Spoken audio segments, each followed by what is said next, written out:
Bonjour, bonjour chers frères et sœurs, c'est un privilège, c'est encore un honneur que le Seigneur nous fait de pouvoir nous retrouver ensemble ce matin. Ce matin, c'est une réelle grâce et il ne faut pas que nous minimisions cette grâce-là puisque le Seigneur nous dit dans sa parole que c'est lui qui nous accorde le souffle de vie, c'est lui qui nous permet de pouvoir être vivants. Donc à chaque fois que nous nous levons, nous devons être reconnaissants et nous devons dire merci au Seigneur parce que nous savons d'où est-ce que nous vient notre source de vie. Donc ce matin, nous voulons bénir le Seigneur tous ensemble. Je veux bénir chacun d'entre nous présents puisque nous faisons partie du corps de Christ. Nous sommes des enfants de Dieu. Nous avons été appelés pour la manifestation de la gloire de Dieu. Donc je tiens vraiment à saluer, à dire un bonjour, un vivant hommage à tous les enfants de Dieu qui sont ici rassemblés ce matin pour célébrer notre Dieu. Vous savez que notre Dieu est vivant. La Bible nous enseigne qu'il est vivant, il est le même hier, aujourd'hui, éternellement. Donc il n'a pas changé. Nous sommes là ce matin pour encore bénir son nom, pour le glorifier, pour lui rendre la gloire et pour partager bien évidemment, puisque le Seigneur nous dit dans sa parole qu'il est là aussi pour nous enseigner, pour nous instruire, afin que nous devenions sages et parfaits. Donc ce matin, avant de simplement commencer et de rentrer dans l'enseignement que le Seigneur veut nous donner ce matin, nous allons prendre le temps de prier, de remercier le Seigneur, de lui dire que nous avons besoin de lui, nous avons besoin de sa grâce, nous avons besoin que sa main nous accompagne et qu'elle nous conduise pendant ce moment parce que nous aurons un moment de partage qui sera je le crois, qui sera intéressant et qui va nous permettre de comprendre certaines choses. Donc, je vais élever la voix, nous allons simplement incliner nos têtes et prier le Seigneur afin qu'il nous accompagne pendant ce moment. Seigneur, nous te bénissons, nous te disons merci parce que tu es Dieu. Seigneur, ce matin, Père éternel, roi de gloire, nous venons célébrer ton nom. Nous voulons glorifier ton nom, Père, et nous prions, Seigneur, afin que sur ton peuple, roi de gloire, qu'une pluie, Seigneur, Père, inonde nos âmes, qu'elle inonde nos vies, Père, afin que nous soyons transformés. Donne-nous, Seigneur, à nous approcher de toi ce matin, que nos cœurs, Père, soient réceptifs à ta parole, roi de gloire. Nous te bénissons, Père éternel, parce que nous avons le privilège de nous tenir dans ta présence. Alors, ce matin, fais-nous grâce. Accorde-nous, Père éternel, ta clairvoyance. Accorde-nous ta sagesse. Qu'il n'y ait rien, Père, qui nous éloigne de toi et que ta main puissante nous accompagne ce matin dans le nom de Jésus. Je déclare, Seigneur Père éternel, qu'au travers de ta parole, beaucoup seront restaurés, beaucoup seront renouvelés, car tu as dit tout passera, mais ta parole ne passera point. Sers-toi simplement de nous, sers-toi simplement de moi comme un canal ce matin, afin que ton peuple soit édifié. Je te bénis, je te rends la gloire et je te dis merci pour tes bienfaits. Dans le nom de Jésus que nous te prions. Amen. Amen, frères et sœurs. Donc, nous disions ce matin que nous voulons partager, nous voulons échanger autour de la parole de Dieu. C'est extrêmement important pour nous qui sommes enfants de Dieu et qui sont appelés par son nom. C'est extrêmement important pour nous parce que nous croyons en Dieu et nous savons que sans lui, nous ne pouvons rien faire. Donc, ce matin, ce que j'ai à cœur ce matin, nous allons ouvrir nos Bibles dans le livre de 1 Timothée 6.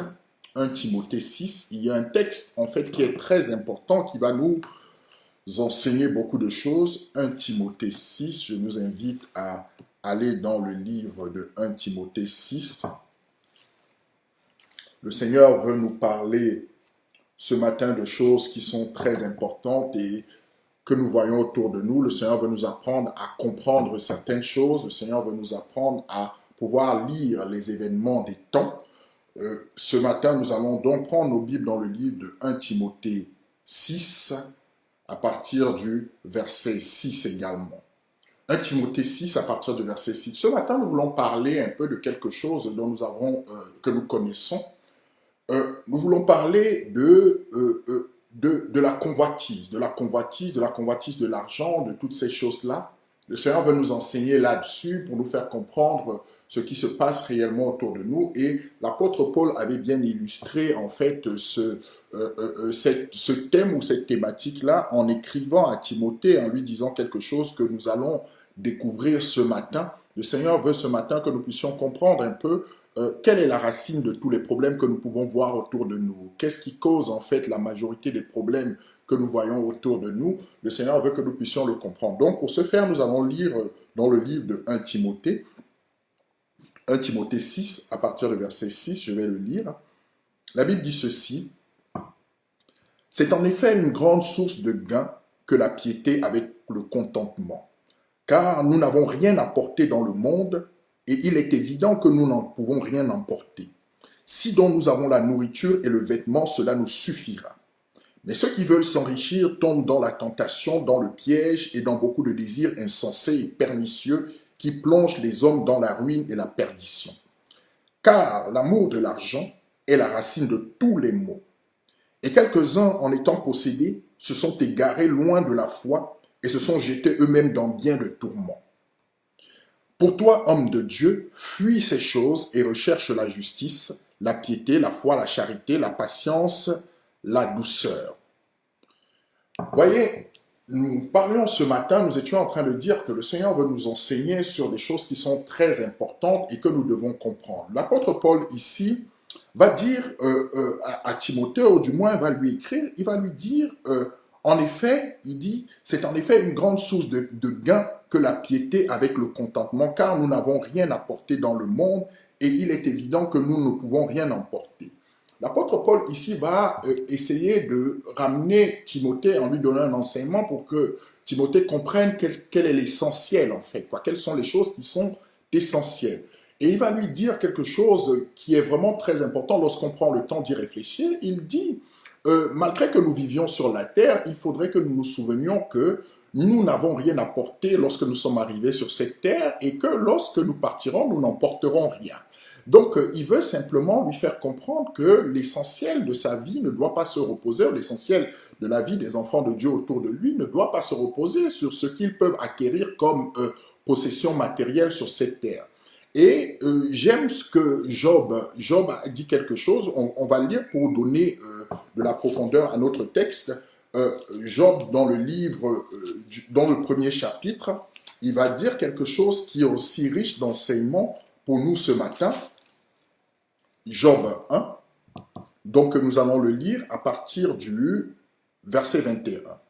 Voici ce que Job va déclarer. Il dit, « Je suis sorti nu du sein de ma mère, et nu je retournerai dans le sein de la terre. » Il dit, « Je suis sorti nu du sein de ma mère, et nu je retournerai dans le sein de la terre. » Donc il est en train de dire qu'il est arrivé dans un monde sans avoir rien avec lui, et il repartira sans rien emporter. C'est exactement ce que l'apôtre Paul est en train de nous illustrer ici, en nous disant que nous sommes venus dans le monde sans rien, et il ne faut pas que nous nous fassions d'illusions, nous n'emporterons rien.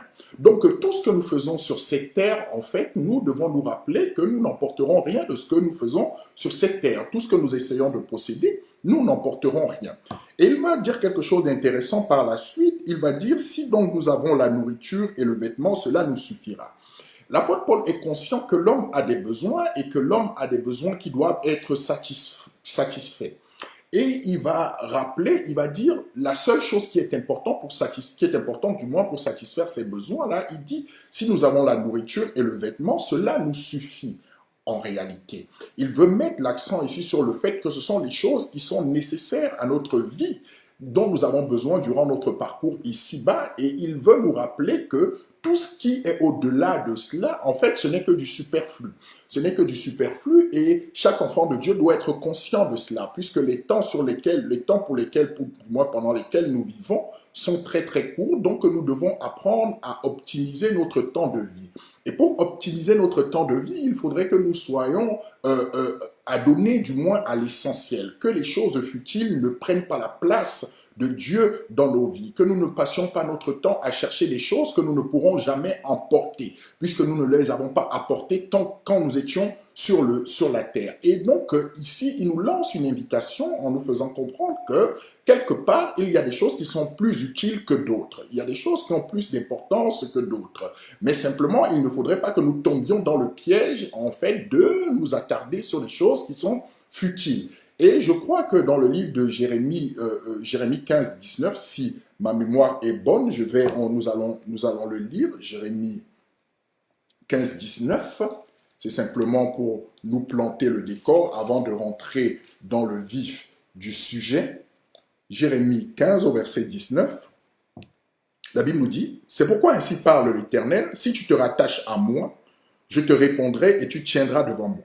Si tu sépares ce qui est précieux de ce qui est vil, tu seras comme ma bouche. C'est à eux de revenir à toi, mais ce n'est pas à toi de retourner vers eux.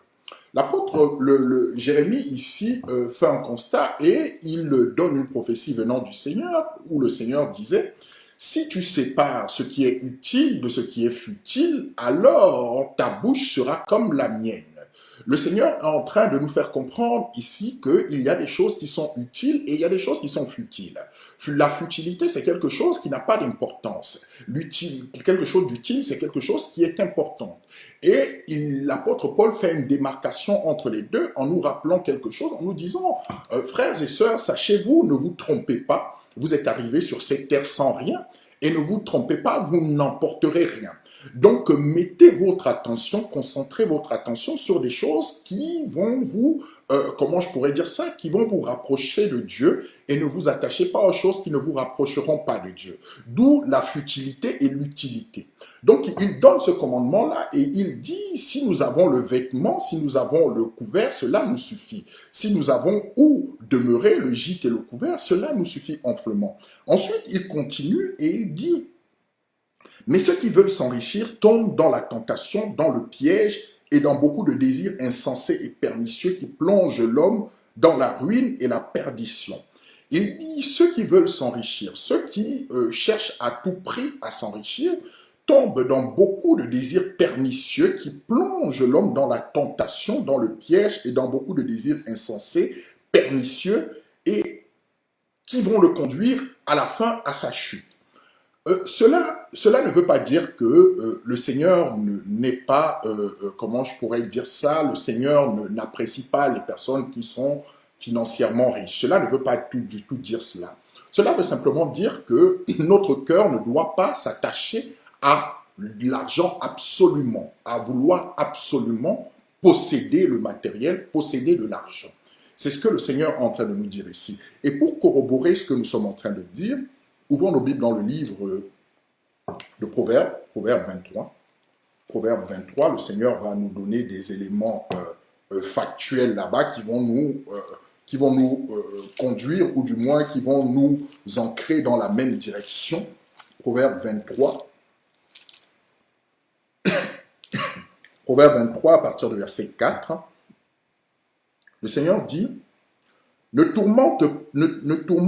tourmente pas pour t'enrichir, n'y applique pas ton intelligence. Tu veux poursuivre du regard ce qui va disparaître, car la richesse se fait des ailes, et comme l'aigle, elle prend le vol vers les cieux. Le Seigneur dit, ne te tourmente pas du moins pour t'enrichir. Ça veut dire quoi? Ça veut dire que ne passe pas ton temps à réfléchir comment est-ce que tu dois faire pour t'enrichir financièrement, pour t'enrichir matériellement. Pourquoi? Parce que cette richesse prend des ailes, elle s'en va et tu ne l'emporteras pas. Donc, il est en train de dire ici que l'essentiel, comme l'apôtre Paul nous l'a rappelé, l'essentiel ne se trouve pas dans ces choses matérielles. Elles ne sont pas interdites non plus, ce n'est pas ce que nous sommes en train de dire, mais Dieu est en train de dire que l'essentiel ne se trouve pas là-bas. Pourquoi il va parler d'essentiel et pourquoi il va dire que l'essentiel ne se trouve pas là-bas? L'apôtre Paul, dans le livre toujours de 1 Timothée 6, nous continuons notre lecture, il va dire, à partir du verset 10, « Car l'amour de l'argent est une racine de tous les maux. » Il dit, « Car l'amour de l'argent est une racine de tous les maux. » Et il va dire, « Quelques-uns, en étant possédés, se sont égarés loin de la foi et se sont jetés eux-mêmes dans bien des tourments. » Nous allons comprendre cette phrase. Il dit, l'amour de l'argent. Vous voyez, il précise ici, il dit l'amour de l'argent. L'amour, c'est-à-dire c'est un désir profond, un désir fort que nous avons pour quelque chose. Il dit l'amour de l'argent est la racine de tous les maux. Tous les maux, il ne parle pas simplement de, comment je pourrais dire ça, de quelques mots, il dit tous les maux. Et pourquoi c'est ce verset qui va nous intéresser plus particulièrement aujourd'hui? Parce que nous allons essayer de comprendre ce que l'apôtre Paul veut dire par là. Il dit, l'amour de l'argent est la racine de tous les maux. Les maux, en fait, c'est l'ensemble des malheurs, en fait, qui peuvent frapper les sociétés, qu'on peut voir au quotidien, qui nous environnent parfois et qui nous environnent même souvent et qui même autour de nous sont perceptibles. Il dit, tout cela provient de l'amour de l'argent. Et vous savez, Lorsqu'on parle ici de racines, nous voulons décrypter ce que l'apôtre Paul dit ici. Vous voyez, les racines, c'est la partie cachée d'un arbre ou d'une plante ou des végétaux. La racine, c'est la partie cachée. Ça veut dire quoi? Ça veut dire que lorsqu'on regarde une plante, à prime abord, on ne voit pas ses racines. À prime abord, on ne voit pas ce qui est sa source. On ne voit pas ce qui permet à la plante de tenir, à la plante de vivre, à la plante d'apparaître. Mais l'apôtre Paul nous dit ici, la racine, lorsque vous voyez un malheur autour de vous, lorsque vous voyez des problèmes autour de vous, lorsque vous voyez les maux qui minent la société, en vérité, la racine de tous ces maux-là se trouve dans l'argent, dans l'amour de l'argent. Et l'apôtre Paul veut nous faire comprendre cela. Pourquoi? Parce que parfois, lorsque nous regardons autour de nous et nous voyons un problème, nous voyons une difficulté, il est souvent parfois très difficile de comprendre que ces difficultés-là, si on va bien chercher, si on va chercher dans la racine, on va trouver en fait que c'est l'argent, c'est l'amour de l'argent qui suscite cette difficulté ou suscite ces problèmes. Autour de nous, nous voyons beaucoup de maux par lesquels la société passe, des guerres, des maladies, beaucoup de choses qui parfois, à prime abord, peuvent paraître éloignées de l'argent, mais lorsque l'apôtre Paul nous dit la racine de tous les maux, c'est l'argent. Lorsque nous commençons à regarder et que nous commençons à aller chercher dans les racines, à aller fouiller pourquoi ces problèmes apparaissent, nous comprenons très très vite que ces problèmes-là sont dus à l'argent. Maintenant, ce n'est pas évident à voir, cela n'est pas évident. Pourquoi? Parce qu'il parle de racine. Or, une racine est forcément cachée. La racine est forcément cachée, elle est sous la terre. Donc, ceux qui sont capables de le voir, ce sont ceux qui sont capables d'aller creuser. Ce sont ceux qui ne vont pas simplement regarder l'arbre et juger l'arbre à son apparence et à ses feuillages, mais qui vont aller chercher en réalité en profondeur pour savoir quelle est l'origine en fait de ce malheur ou de ces maux-là. Et je veux que nous puissions lire, pour nous introduire encore davantage dans le texte, que nous puissions ouvrir nos Bibles dans le livre d'Exode 32. Exode 32. Nous le lirons à partir du verset 1er, pour que nous puissions comprendre. Donc je vais lire Exode 32 à partir du verset 1er. La Bible nous dit ceci, vous savez, lorsque le peuple d'Israël est sorti d'Égypte, il s'avère que Moïse va aller sur la montagne de l'Éternel pour avoir des recommandations de Dieu pour le peuple, et il va aller entendre la voix de Dieu, et pendant qu'il y sera, le peuple sera sous la direction d'Aaron. Et voici ce qui va se passer à partir du verset 1er. La Bible dit ceci, le peuple voyant que Moïse tardait à descendre de la montagne, s'assembla autour d'Aaron et lui dit, allons, fais-nous un Dieu qui marche devant nous, car ce Moïse, cet homme qui nous a fait sortir du pays d'Égypte, nous ne savons ce qu'il est devenu. Aaron leur dit, ôtez les anneaux d'or qui sont aux oreilles de vos femmes, de vos fils et de vos filles, et apportez-les-moi. Et tous ôtèrent les anneaux d'or qui étaient à leurs oreilles, et ils les apportèrent à Aaron. Il les reçut de leurs mains, jeta l'or dans le moule et fit un veau en fonte. Et ils dirent, Israël, voici ton Dieu, qui t'a fait sortir du pays d'Égypte. Lorsqu'Aaron vit cela, il bâtit un autel devant lui, et il s'écria, demain, il y aura fête en l'honneur de l'Éternel. Le lendemain, ils se levèrent de bon matin, et ils offrirent des holocaustes et des sacrifices d'action de grâce. Le peuple s'assit pour manger et pour boire. Puis ils se levèrent pour se divertir. Lorsque l'Éternel dit à Moïse, va, descends, car ton peuple que tu as fait sortir du pays d'Égypte s'est corrompu. Ils se sont promptement écartés de la voie que je leur avais prescrite. Ils se sont fait un veau en fonte. Ils se sont prosternés devant lui. Ils lui ont offert des sacrifices et ils ont dit, Israël, voici ton Dieu qui t'a fait sortir du pays d'Égypte. L'Éternel dit à Moïse, je vois que ce peuple est un peuple au cou raide. Maintenant, laisse-moi, ma colère va s'enflammer contre eux et je les consumerai, mais je ferai de toi une grande nation. Ok, donc nous sommes en train de voir ici que lorsque le peuple d'Israël va sortir d'Égypte, et cela ne s'adresse pas simplement au peuple d'Israël, nous allons le généraliser dans le monde actuel dans lequel nous vivons. Ils vont sortir d'Israël, je disais, d'Égypte, ils vont sortir d'Égypte et pendant qu'ils vont cheminer, sachant bien que c'est le Seigneur qui les avait délivrés, ils avaient vu la manifestation de la gloire de Dieu, ils avaient vu la mer rouge qui s'était ouverte, ils avaient vu ces choses-là, donc ils avaient pu apprécier la puissance et la force de Dieu. Et à un moment donné, alors que Moïse était en train de chercher les recommandations de Dieu, ils vont se dire qu'ils vont par impatience, ils vont se dire, mais ça fait longtemps que Moïse est parti, nous ne le voyons plus, alors faisons-nous un Dieu que nous pourrons célébrer, un Dieu que nous pourrons élever, un Dieu que nous pourrons adorer. Et pour faire ce Dieu-là, ce qu'ils vont faire, c'est qu'ils vont collecter tous les métaux en or qu'ils avaient, notamment les boucles d'oreilles, les bracelets, ils vont collecter tout cela. Et ils vont fabriquer, du moins, Aaron va permettre à ce que soit fabriqué un veau d'or. Un veau d'or, pourquoi? Parce que lorsque nous regardons un peu le matériau avec lequel ce veau d'or a été fabriqué, nous comprenons que, bien évidemment, nous parlons de veau d'or, donc c'était fabriqué avec de l'or.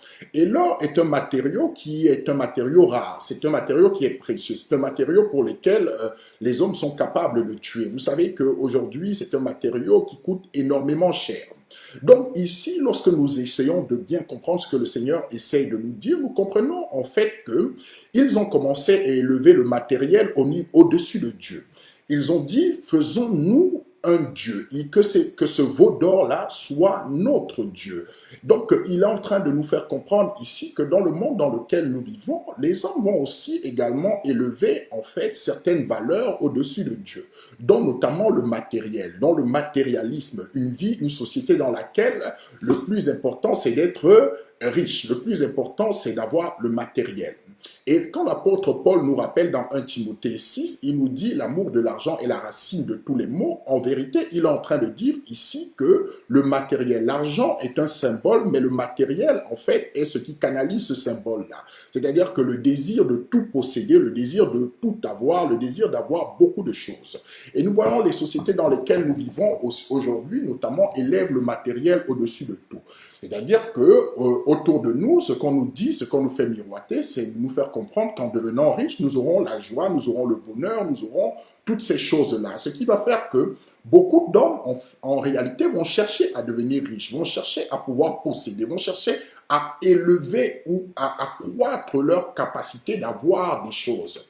Et le Seigneur nous dit dans le livre d'Exode, en fait, que ces choses-là vont être élevées et vont prendre la place de Dieu dans les cœurs. Dans les cœurs, c'est quoi? Dans le cœur, ça veut dire que simplement les motivations de nos cœurs, les motivations des cœurs des générations dans lesquelles nous vivons aujourd'hui, et nous le voyons constamment autour de nous, c'est que les hommes, en fait, cherchent à devenir en s'enrichir, c'est-à-dire c'est la place première qui est prise dans leur cœur, parce qu'on leur a fait miroiter que, en s'enrichissant, en ayant beaucoup d'argent, en ayant du matériel, ils parviendraient à avoir un certain bonheur, une certaine aisance. Donc, en cherchant cette aisance-là, le matériel va devenir quelque chose d'important qui va déterminer, d'après leur regard, d'après leur vision, la valeur d'un être humain. Donc, du coup, les hommes vont commencer à se mesurer par rapport à ce qu'ils possèdent, par rapport à ce qu'ils ne possèdent pas. Mais cependant, le fait d'élever le matériel au-dessus de Dieu fait de ce matériel un Dieu. Et le Seigneur nous dit dans sa parole, un homme ne peut servir deux maîtres à la fois. Soit il s'attachera à l'un et haïra l'autre, il ne peut servir deux maîtres. Ça veut dire qu'il ne peut servir le Dieu de l'argent et le vrai Dieu. Il ne peut servir notre Seigneur et le Dieu de l'argent. Le Seigneur nous le disait déjà. Mais le monde dans lequel on vit nous pousse constamment à rechercher le matériel. C'est pourquoi l'apôtre Paul va nous parler ici et va nous dire qu'en vérité, le monde dans lequel vous vivez, faites attention parce que ce monde-là est un monde matérialiste, c'est un monde qui élève le matériel au-dessus de Dieu, c'est un monde qui n'a pas de scrupules, qui élève, qui pousse les personnes à se détourner de Dieu en élevant le matériel au-dessus de Dieu. C'est pourquoi on parle ici de veau d'or. Le veau d'or, c'est quelque chose qu'on cherche à adorer, c'est quelque chose qui potentiellement, qui à prime abord manifeste une certaine valeur pour nous éloigner de Dieu et sur lequel nos cœurs sont attachés pour pouvoir l'acquérir et ce faisant nous éloigne de Dieu et nous éloigne donc du réel bonheur et de la réelle paix. Le Seigneur Jésus disait à ses disciples, je vous donne la paix, je vous laisse ma paix, je ne vous la laisse pas comme le monde la donne. Pourquoi? Parce que ici il dit, je vous laisse ma paix et je ne vous donne pas la paix comme le monde le donne. ou la donne, puisqu'on dit une paix. La Bible nous enseigne ici que le monde donne une certaine paix. Hein? Mais Dieu donne aussi une paix. La paix du monde est éphémère. Elle est liée au matériel, elle est liée aux possessions qu'on peut avoir, elle est liée à ce qu'on peut acquérir comme argent, elle est liée à toutes ces choses-là. Mais simplement, la Bible nous a dit ici que ces choses-là, nous ne sommes pas venus avec ces choses sur la terre et nous n'emporterons rien. Donc, ça veut dire que ces choses-là sont des choses qui sont passagères. Ce sont des choses qui sont liées à un temps qui est un temps limité. Maintenant, nous allons comprendre, puisque l'apôtre Paul a dit que l'argent était la racine de tous les maux, l'amour de l'argent, dont l'amour du matériel est la racine de tous les maux. Maintenant, nous pouvons comprendre pourquoi le monde dans lequel nous vivons aujourd'hui souffre. Pourquoi il souffre, pourquoi des calamités s'abattent sur lui, pourquoi il est dans cet état. Parce que l'amour de l'argent se trouve derrière tous les maux que nous pouvons voir autour de nous. Maintenant, il faut simplement que nous ayons la capacité d'aller analyser, la capacité d'aller en profondeur, la capacité d'aller chercher pourquoi le Seigneur parle de la sorte, la capacité de ne pas simplement regarder les choses d'un point de vue extérieur, mais d'aller fouiller dans les racines, puisque le Seigneur dit la racine de tous les maux. Donc, il faut aller chercher à la racine, il faut aller comprendre pourquoi le Seigneur dit que la racine de tous les maux, c'est l'argent. Vous savez, j'étais en train de lire un article très récemment qui parlait un peu de la manière dont le monde fonctionne. Vous savez qu'aujourd'hui, parfois, nous avons du mal à comprendre comment le monde fonctionne. La Bible nous dit, ou du moins même pas la Bible, mais ce documentaire, ou du moins cet article que j'étais en train de lire, qui est un article que nous trouvons sur les réseaux sociaux, qui est sur Internet, qui est un article d'une source sûre.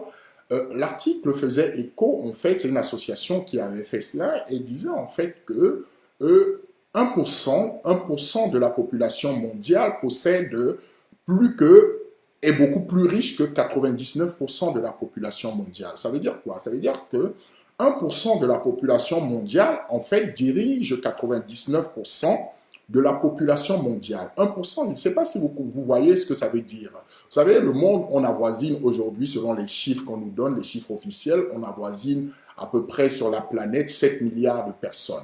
Et lorsqu'on dit 1% de cette population dirige la majorité des personnes, dirige 99% ou est plus riche que 99% du reste de la population, qu'est-ce qu'on est en train de nous dire ici? On est en train de nous faire comprendre en fait que, en réalité, le monde dans lequel nous fonctionnons, le monde dans lequel nous vivons, le monde qu'on nous fait miroiter comme étant un monde dans lequel on peut s'enrichir, on peut progresser, on peut avoir de l'argent, est un monde qui est déjà façonné d'une certaine manière. C'est un monde qui est déjà dirigé par des personnes. C'est un monde qui est conduit par des personnes. Et vous savez que lorsque on a de l'argent, plus on a de l'argent, plus on cherche à s'enrichir. Et plus on a de l'argent, plus on cherche à protéger notre argent et plus on cherche à en avoir. Maintenant, comment se fait-il que 1% de la population soit plus riche que 99% du reste de la population? C'est très simple. Ça veut dire quoi? Ça veut dire que les 1% de la population qui se sont enrichis, elles se sont enrichies sur le dos des autres 99% de la population. Peut-être nous avons du mal à le comprendre, mais je vais essayer de t'illustrer cela par quelques exemples qui vont te permettre de comprendre cela. Tu sais, lorsque tu vas travailler dans une entreprise, lorsque tu vas travailler dans une société, dans cette société-là, cette société a été construite, elle a été bâtie en fait par quelqu'un. Elle a été bâtie souvent, ce sont des groupes en réalité qui bâtissent des sociétés. Ils bâtissent des sociétés et ce qu'ils vont faire, c'est qu'ils vont t'embaucher, ils vont acheter ta force de travail pour produire de la richesse, pour s'enrichir davantage. Et plus bas ils vont te payer, plus d'argent ils vont accumuler. Donc, ce que c'est 1% de la population qui dirige la majorité, qui dirige les 99% d'autres de la population, c'est ce qu'ils vont faire. C'est ce qu'ils vont t'acheter, ils vont acheter ta force de travail et ils vont, par exemple, je vais prendre un exemple concret. Imaginons que tu travailles dans une société qui fabrique des t-shirts et la fabrication du t-shirt, en fait, revient à, on va dire, 2 euros. La fabrication du t-shirt revient à 2 euros. Et dans les 2 euros, il y a des taxes, il y a ton salaire dans les 2 euros. Et celui qui va fabriquer, en fait, ce t-shirt doit vendre ce t-shirt à 5 euros. En fait, en réalité, ce qu'il va faire, c'est que toi, tu vas travailler, tu vas produire de l'argent, tu vas produire de la richesse pour lui, et il va se servir de cette richesse-là pour pouvoir vendre ce que tu as produit. Cependant, il va veiller à une chose, il va veiller à ce que toi, tu ne puisses jamais être payé à la juste valeur de ce que tu produis. Donc, ce qui va se passer, c'est que dès lors que les hommes vont se rendre compte, les 99% de la population vont se rendre compte qu'en réalité, c'est eux qui produisent les richesses, c'est eux qui sont capables d'enrichir, c'est eux qui créent la richesse dont va bénéficier en fait celui qui les a embauchés ou celui pour qui ils travaillent. Le seul moyen de contrecarrer cela, c'est parfois de se mettre en grève. En grève, ça veut dire quoi? Ça veut dire qu'ils vont arrêter de produire en réalité ces richesses-là. Et du coup, lorsqu'ils arrêtent de produire ces richesses, celui pour qui ils travaillent va se rendre compte qu'en fait, ils perdent de l'argent. Et lorsqu'il perd de l'argent, il va venir, il va renégocier avec les personnes qui travaillent pour lui et il va leur demander de travailler, ils vont discuter, il va peut-être leur dire, bah, moi ce que je vais faire, c'est que je vais vous ajouter 20 centimes d'euros à votre travail pour que vous puissiez continuer à travailler. Et dès lors que les personnes vont continuer à travailler, ce qu'il va faire encore, c'est que, parce que vous avez tiré sur sa marge, ce qu'il va faire, c'est qu'il va vendre maintenant le t-shirt qu'il vendait à 5 euros, il va le vendre à 5,50 euros.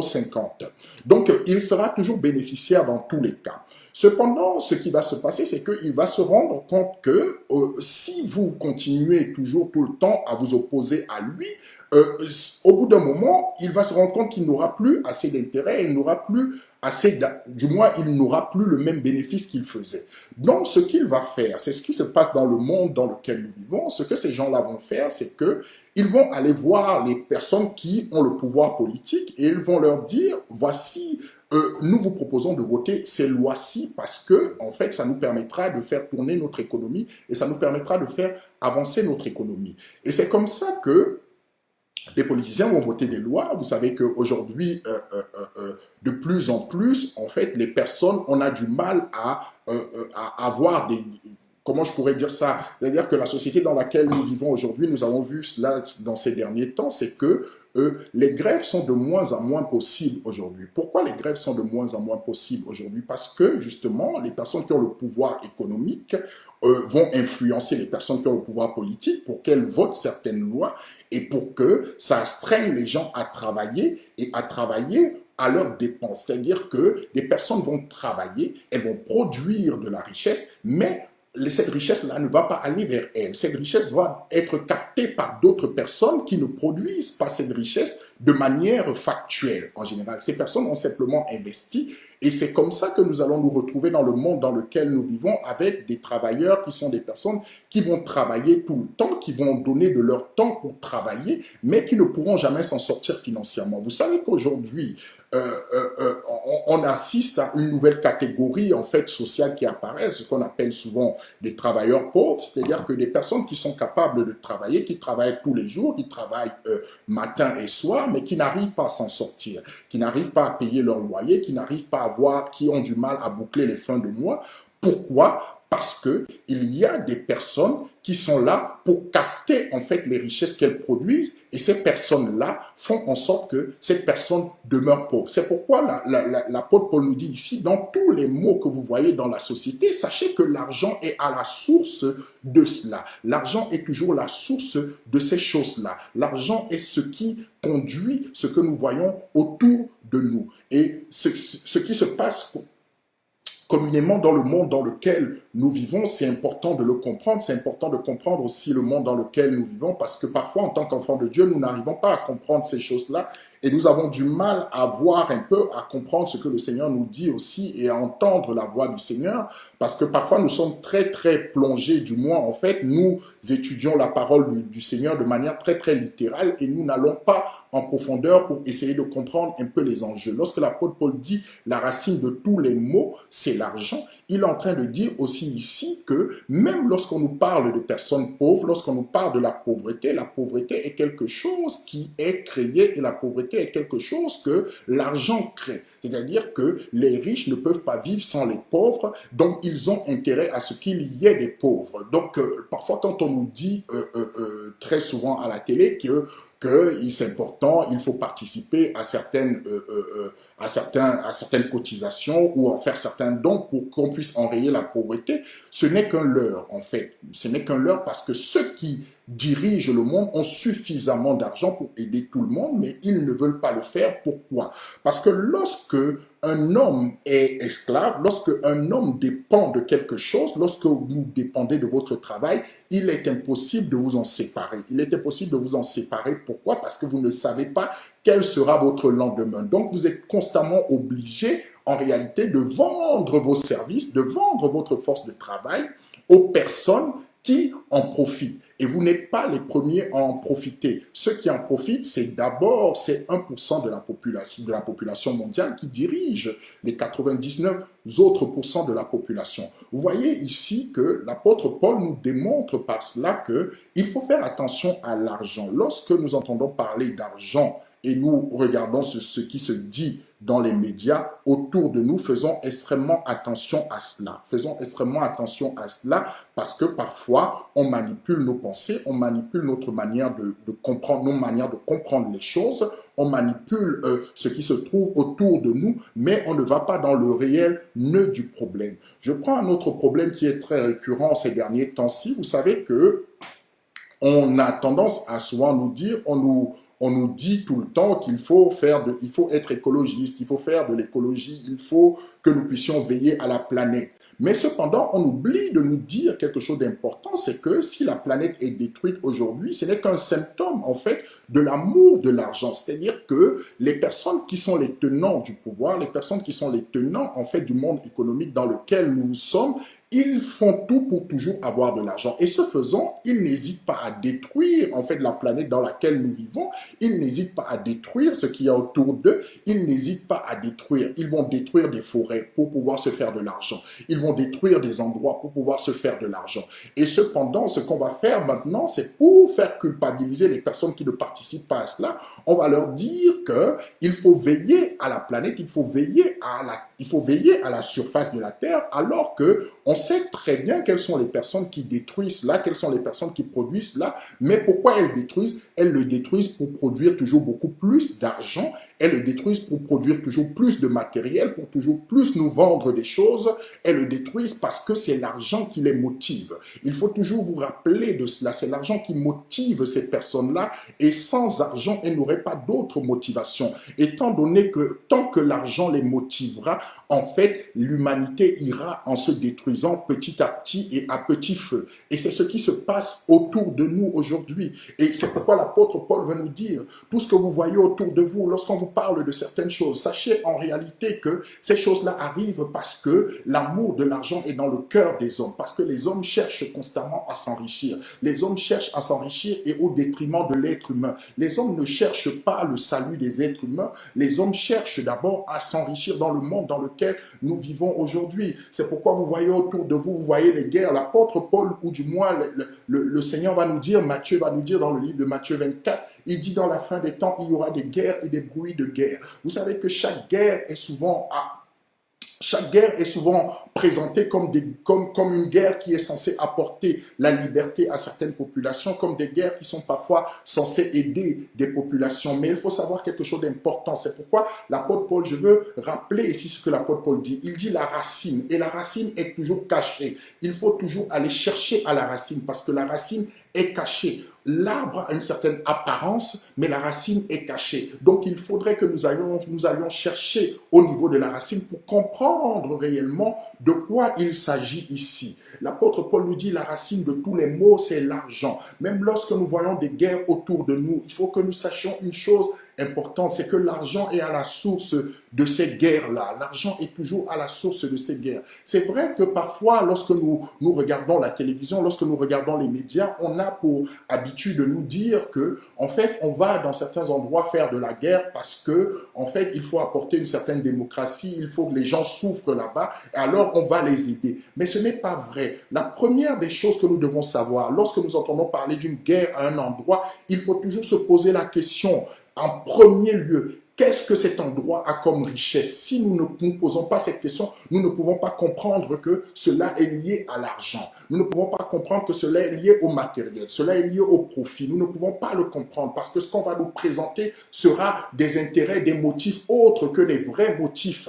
Toutes les guerres qui se produisent sur la terre sont toujours des guerres dans lesquelles les hommes veulent s'accaparer du matériel ou des ressources dans tel ou tel endroit pour pouvoir produire encore plus d'argent, pour pouvoir se rendre encore beaucoup plus riche. C'est pourquoi l'apôtre Paul nous dit, c'est la racine de tous les maux. Et en tant qu'enfants de Dieu, nous ne devons pas nous attacher à cela, parce que les problèmes de la terre sont dus à cela. Vous savez, quelque chose d'important, on va souvent nous dire, et c'est quelque chose qui arrive souvent, nous allons voir beaucoup de pays qui vont se présenter souvent comme des pays dans lesquels, qui recherchent la paix, qui recherchent l'évolution de l'humanité, qui recherchent la manifestation des droits de l'homme. Mais ce n'est pas vrai. Pourquoi? Parce que ce sont souvent ces pays qui disent qu'ils recherchent la paix, qui sont les premiers pays qui vendent le plus d'armes dans le monde, qui vendent le plus d'armes dans le monde. Et l'industrie de l'armement est l'une des industries les plus puissantes du monde. C'est un peu comme si quelqu'un vous disait qu'il cherchait la paix en vendant des armes. Cela n'a pas de sens.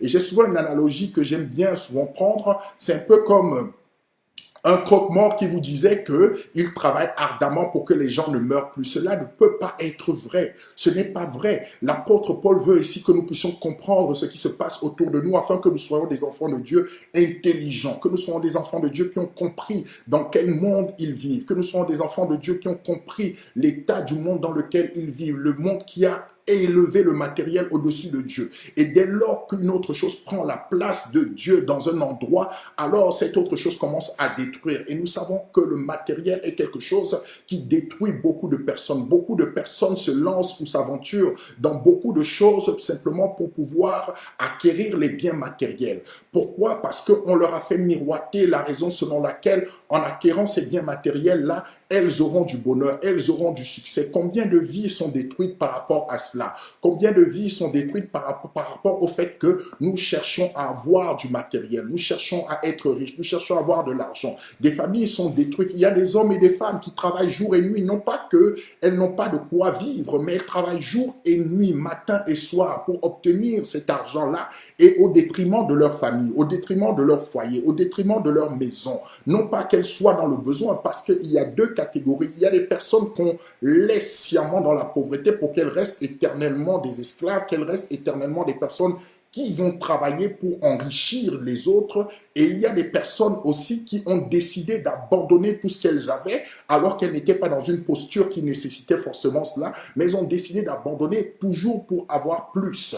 Et cela détruit dans tous les sens. L'apôtre Paul veut nous faire comprendre ici qu'il faudrait que, en tant qu'enfants de Dieu, que nous nous éloignions de cela, parce qu'il a dit, la parole nous dit quelque part dans le livre de Philippiens, je vais prendre avec nous Philippiens 3, nous allons comprendre quelque chose. Nous, pourquoi nous ne devons pas nous attarder à ce genre de choses? Pourquoi? Parce que nous n'avons pas les mêmes espérances, nous n'avons pas les mêmes objectifs. C'est pourquoi la parole de Dieu nous encourage à faire attention. La parole de Dieu nous encourage à être extrêmement sages et à ne pas tomber dans les pièges les pièges qui nous sont tendus dans ce monde. La Bible nous dit, dans Philippiens 3, à partir du verset 17, l'apôtre Paul dit, « Soyez tous mes imitateurs, frères, et portez les regards sur ceux qui marchent selon le modèle que vous avez en nous. Car il en est plusieurs qui marchent en ennemis de la croix de Christ. Je vous le dis, il dit, je vous en ai souvent parlé, et j'en parle maintenant encore en pleurant. Leur fin sera la perdition. Ils ont pour Dieu leur ventre. Ils mettent leur gloire dans ce qui fait leur honte. Ils ne pensent qu'aux choses de la terre. Mais notre cité à nous est dans les cieux, d'où nous attendons aussi comme Sauveur, le Seigneur Jésus-Christ, qui transformera le corps de notre humiliation en le rendant semblable au corps de sa gloire par le pouvoir qu'il a de s'assujettir toutes choses. L'apôtre Paul ici fait quoi? Il nous rappelle, il dit notre cité n'est pas d'ici-bas, mais elle est là haut dans les cieux où nous attendons le Seigneur Jésus qui transformera le corps de notre gloire, le corps de notre humiliation en corps de gloire. Donc il dit ici qu'il y en a plusieurs en fait qui ont pour Dieu leur ventre. Et il dit leur fin sera terrible. Ce qu'il est en train de dire ici, lorsqu'il parle de Dieu, des personnes qui ont pour Dieu leur ventre, il est en train de dire ici que ce sont des personnes qui ne s'attache qu'à chercher les choses de la terre, qui ne s'attache qu'à chercher le matériel de la terre. Or, la terre est déjà organisée pour fonctionner d'une certaine manière. Elle est organisée pour que les puissants dominent les faibles. Elle est organisée pour que les puissants dirigent les faibles. Et les puissants ne laisseront jamais que les faibles puissent les diriger. Et parfois, nous pensons, ça arrive à beaucoup de personnes, hein, même à des enfants de Dieu, qui pensent parfois que c'est en allant, je ne dis pas de ne pas le faire, c'est chacun qui se positionne, mais je vais simplement te dire que lorsque tu vas creuser dans la racine, tu vas comprendre que le monde ne marche pas comme on te le présente. On nous présente le monde comme marchant sur l'organisation du monde, comme marchant sur trois pouvoirs. Surtout dans les pays dans lesquels nous sommes, on va vous parler de trois pouvoirs. On va vous parler du pouvoir législatif. Ce sont des personnes qui ont l'habilité de faire des lois, c'est-à-dire des députés pour lesquels le peuple va élire, va choisir. Ensuite, on va nous parler du pouvoir exécutif, ceux qui ont le pouvoir d'exécuter les lois, le gouvernement, toutes ces personnes-là. Et ensuite, on va nous parler aussi du pouvoir judiciaire, ceux qui traitent avec tout ce qui a trait à la justice. Donc, dans une démocratie telle qu'on l'entend, c'est-à-dire le gouvernement du peuple par le peuple et pour le peuple, en fait, c'est le peuple qui est chargé d'édicter ses lois. Le peuple va choisir des représentants, on parle de démocratie représentative, il va choisir ses représentants qui vont, normalement, qui vont défendre les intérêts du peuple. Mais cependant, on oublie une chose importante, c'est que le monde tel qu'il a été fait aujourd'hui, tel qu'il fonctionne aujourd'hui, ne fonctionne plus comme ça. Aujourd'hui, il y a l'apparition, il y a un pouvoir qui apparaît et qui n'a pas forcément, qui n'est pas forcément visible. C'est ce qu'on appelle le pouvoir économique. Et ce pouvoir économique-là a le pouvoir sur tous les autres pouvoirs qui apparaissent en réalité, a le pouvoir sur le pouvoir législatif, mais de manière, pas forcément de manière, pas forcément de manière, comment je pourrais dire ça, cela n'est pas forcément su de tout le monde, cela n'est pas forcément dit, mais la réalité est là-dessus. La réalité est que le pouvoir économique a forcément a plus de force que le pouvoir judiciaire ou que tous les élus que nous élisons, que nous votons, que nous mettons à certaines places. La preuve en est que lorsque il y a des élections présidentielles, beaucoup de personnes, lorsqu'elles sont candidates, vont faire beaucoup de promesses et vont nous dire, lorsque je serai président, je ferai ceci, je ferai cela, je ferai ceci, je ferai avancer la cause de l'écologie, mais dès lors qu'ils arrivent au pouvoir, ils se rendent très bien compte en fait qu'ils n'ont pas le pouvoir de le faire. Pourquoi ils n'ont pas le pouvoir de le faire? Ça veut dire qu'ils n'ont pas tous les pouvoirs. Ils n'ont pas tous les pouvoirs. Pourquoi? Parce que s'ils commencent à avantager l'écologie, en réalité, les personnes qui ont le pouvoir économique ne seront obligées de ne plus faire certaines choses et du coup, ce qui va se passer, c'est que les économies vont tomber. Donc, en réalité, ceux qui ont le vrai pouvoir ici, c'est le pouvoir économique. Ce sont les dirigeants de grandes entreprises qui ont le vrai pouvoir. C'est pourquoi parfois, c'est une position personnelle que j'ai. Moi, je considère personnellement que le vote ne change rien, personnellement. Maintenant, chacun peut aller voter, mais je pense effectivement que, et je sais, quand j'analyse, quand je vais chercher dans les racines et que je ne regarde pas sur ce qui se passe superficiellement, je sais réellement que un vote, quel que soit celui que je vote, cela ne va rien changer parce qu'il sera toujours assujetti à la manière dont le monde doit fonctionner. Le monde doit fonctionner en privilégiant les intérêts matériels. Le monde ne fonctionne pas en privilégiant les intérêts humains. Cependant, lorsqu'il y a des élections, les différents candidats privilégient les intérêts humains, nous vantent les intérêts humains alors qu'ils ne sont pas capables de le faire parce qu'il y a une autre autorité, du moins il y a un autre pouvoir qui est au-dessus des leurs. C'est le pouvoir économique. C'est pourquoi nous avons vu à une époque, lorsqu'il y avait des krachs boursiers un peu partout, nous avons vu que les États n'ont pas lésiné à subventionner les banques en fait qui avaient créé cela. Parce qu'elles sont dépendantes de ces pouvoirs-là. Donc, le fait d'aller mettre son bulletin de vote ne va pas changer cela. Ne va pas changer. On peut le faire si on a envie de le faire. Il n'y a pas de problème là-dessus. Chacun doit exercer son droit. Mais maintenant, structurellement, cela ne va rien changer. Pourquoi? Parce que le monde est amené à aller dans cette direction-là. Le monde est amené à élever le matériel, est amené à élever l'argent, est amené à élever le pouvoir de l'argent. Et tant que nous serons sur cette terre, ça se passera comme cela. Ça sera toujours comme cela. Vous verrez toujours que des personnes vous diront certaines choses à un moment donné et lorsque elles seront au pouvoir, elles ne pourront pas le faire simplement parce qu'elles n'ont pas le pouvoir de le faire. Elles n'ont pas le pouvoir de le faire parce qu'il y a un autre pouvoir qui les dirige. Il y a un autre pouvoir qui est au-dessus de ce pouvoir qu'elles prétendent avoir pour le peuple. C'est pour ça que le peuple est parfois en mécontentement. Nous avons vu très récemment en France encore, il y avait des mouvements très perturbateurs. Quand je dis perturbateurs, pas dans le sens péjoratif, hein, je veux dire simplement que ça va arrêter le mouvement de la société. Je veux parler ici des gilets jaunes. Lorsqu'ils ont commencé à manifester, jamais on n'a daigné leur attribuer ce pourquoi ils manifestaient. Les personnes manifestaient simplement parce que en réalité, elles voient leur retraite menacée, elles voient leur vie, elles se disent, nous travaillons tous les jours, nous allons au travail tous les jours, mais cependant, nous n'arrivons pas à tirer les bienfaits de notre travail. En sachant que chacun d'entre nous passe au moins 70% de son temps au travail. 70% de son temps au travail. Si tu passes 70% de ton travail, au moins de ton temps au travail, il est normal que tu puisses vivre de ce travail-là. Cependant, aujourd'hui, les gens se rendent très bien compte qu'ils n'arrivent pas à vivre de ce travail-là. Cependant, le monde n'a jamais été, on n'a jamais produit autant de richesses que nous en produisons aujourd'hui. Le monde ne s'est jamais autant bien porté financièrement parlant. Mais cet argent-là n'appartient pas du moins à ceux qui travaillent. Il appartient à ceux pour qui on travaille. Et c'est pourquoi les injustices sont toujours criardes dans le monde dans lequel nous vivons. Et c'est pourquoi ces personnes se sont insurgées et se sont dit, mais il faut que nous ayons les retombées de notre travail. Et elles se sont mises à manifester pour cela. Mais jamais on ne leur a accordé cela simplement parce que les autorités n'ont pas le pouvoir de le faire. Si elles le faisaient, ceux qui ont le pouvoir économique leur diraient, voilà, puisque vous voulez le faire, voilà, nous, on va fermer les entreprises, on va faire ceci, et ça les menace en réalité. Donc, elles ont peur de cela. Mais elles ont peur de cela, pourquoi? Parce que la racine de tous ces malheurs-là, la racine de tous ces maux-là, ce n'est pas l'homme qui est mis au centre, mais c'est l'argent qui est mis au centre. Et l'apôtre Paul veut nous informer là-dessus. L'apôtre Paul veut nous dire, enfants de Dieu, faites attention dans le monde dans lequel vous vivez. Vous voyez le monde autour de vous, ne vous leurrez pas. C'est l'argent qui dirige ce monde.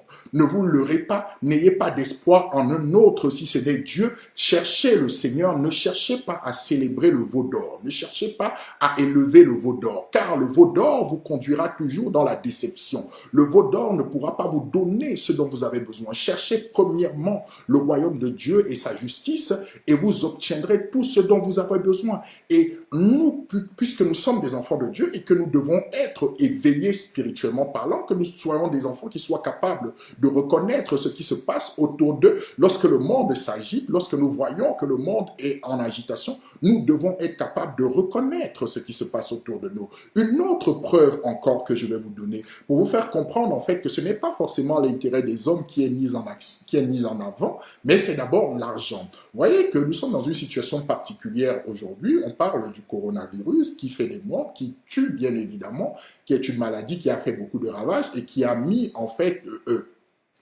qui a envoyé pratiquement tous les pays à confiner leur population.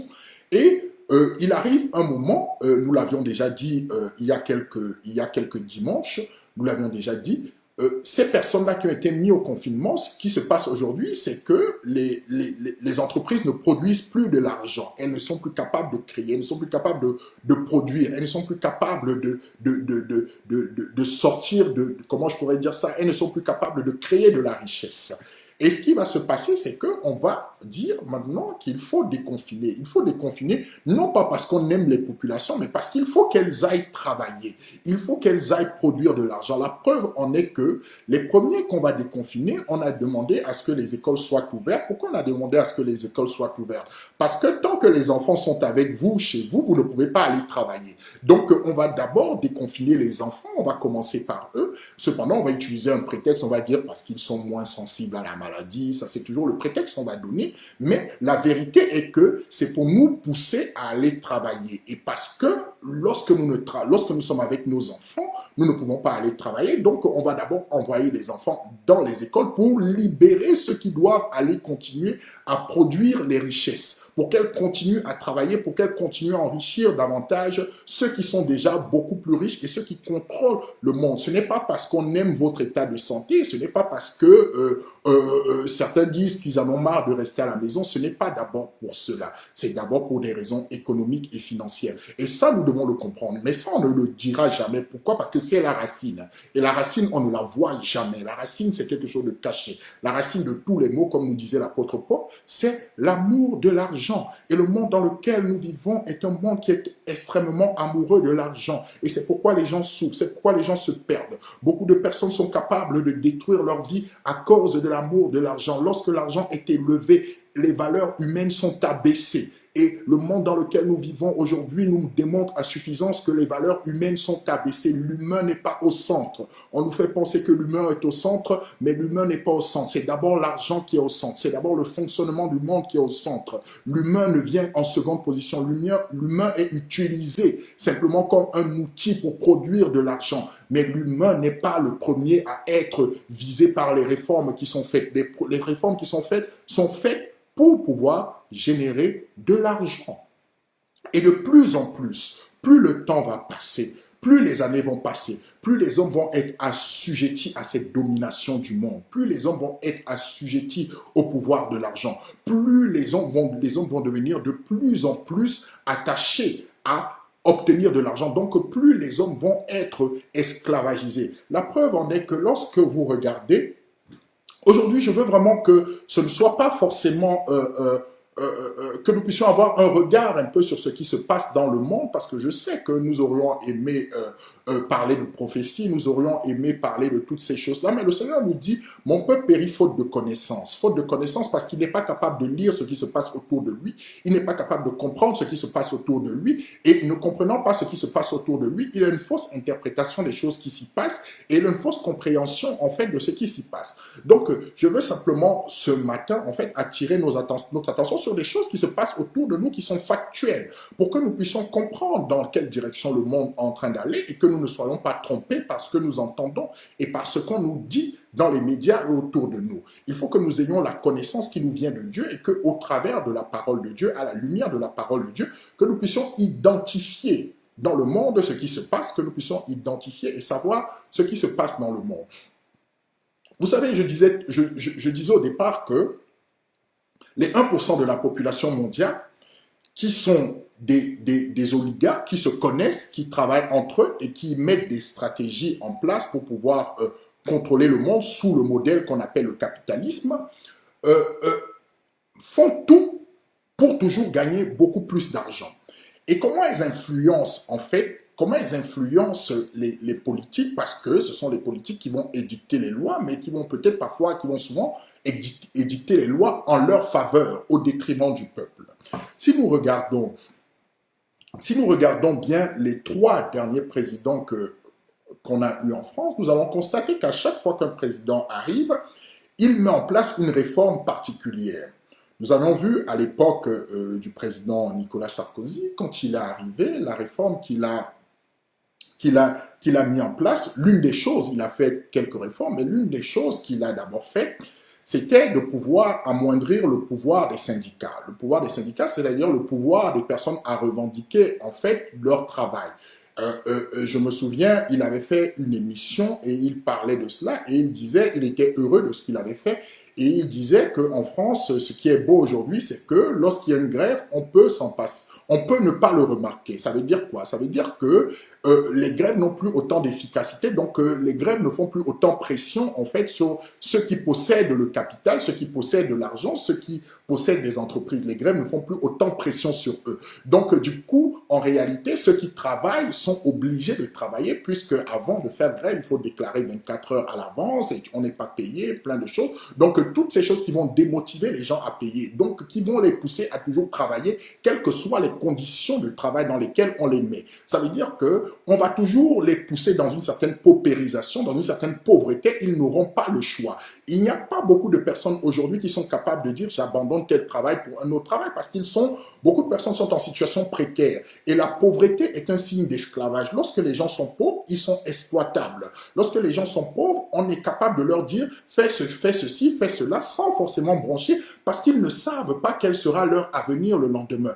Puisque en refusant de faire un travail, la personne peut se retrouver à la rue et à la rue, elle n'est pas sûre de retrouver un autre travail. Donc, la pauvreté est entretenue pour garder les personnes, en fait, dans un certain climat, dans une certaine attitude, sous une certaine domination. Même si ces personnes-là travaillent jour et nuit, cette pauvreté est créée pour les garder dans cet état-là. Et nous devons le comprendre et nous devons le savoir. Je disais que chaque président apporte toujours une réforme particulière. Et nous savons que lorsque les hommes commencent à élever l'argent, voyez ce qui va se passer dans Exode 32. Lorsque le peuple de Dieu va commencer à élever le veau d'or, la Bible va nous dire quelque chose. La Bible va nous dire quelque chose de très très important. Vous allez voir, vous allez comprendre que c'est ce qui se passe dans notre société actuelle aujourd'hui. Exode 32, la Bible nous dit, à partir du verset 5, lorsqu'Aaron vit cela, il bâtit un autel devant lui et il s'écria, « Demain il y aura fête en l'honneur de l'Éternel. » Le lendemain, ils se levèrent de bon matin, ils offrirent des holocaustes et des sacrifices d'action de grâce. Le peuple s'assit pour manger et pour boire. Puis ils se levèrent pour se divertir. Vous voyez? Lorsqu'ils ont fait leur veau d'or, lorsqu'ils se sont mis à adorer le matériel, la Bible nous dit, ils se sont assis pour manger et pour boire et après ils se sont divertis. Et vous verrez que la société dans laquelle nous vivons aujourd'hui est une société où le divertissement est quelque chose de prôné et quelque chose pour lequel les hommes s'adonnent énormément.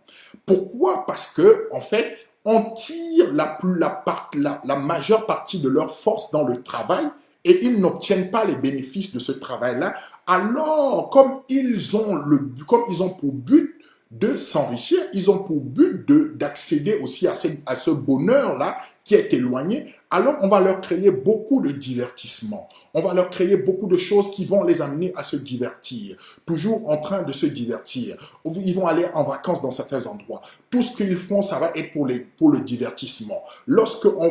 Puisqu'on a fixé un cadre dans lequel les gens doivent fonctionner, c'est-à-dire que par an, on te donne quelques jours de congé, et pendant ces jours de congé-là, les personnes vont utiliser ce temps pour se divertir. Pourquoi? Parce qu'elles cherchent à trouver du bonheur pour leur âme. Elles cherchent à trouver de la joie pour leur âme. Donc, elles vont se divertir. Et le divertissement aussi entraîne la perte de valeur. Parfois, l'extrême divertissement entraîne la perte de valeur. Et le monde dans lequel nous vivons aujourd'hui, puisque c'est un monde qui est en la recherche du bonheur, ils pensent trouver le bonheur dans l'argent, mais ils se rendent très bien compte que ce bonheur ne peut pas être trouvé dans l'argent, donc ils vont le chercher dans le divertissement, ils vont le chercher dans l'alcool, ils vont le chercher dans le sexe, ils vont le chercher dans plein d'autres choses qui va les éloigner toujours davantage de Dieu. Et je disais que lorsque vous regardez bien les 3 derniers présidents de cette décennie, nous avons vu en fait que chacun venait et apportait une réforme particulière pour marquer du sceau, en fait, ce que Dieu nous a déjà dit en nous rappelant que la fin des temps se produira par certains signes. Et vous voyez, j'ai parlé du président Nicolas Sarkozy tout à l'heure. Maintenant, là, je vais parler du président François Hollande.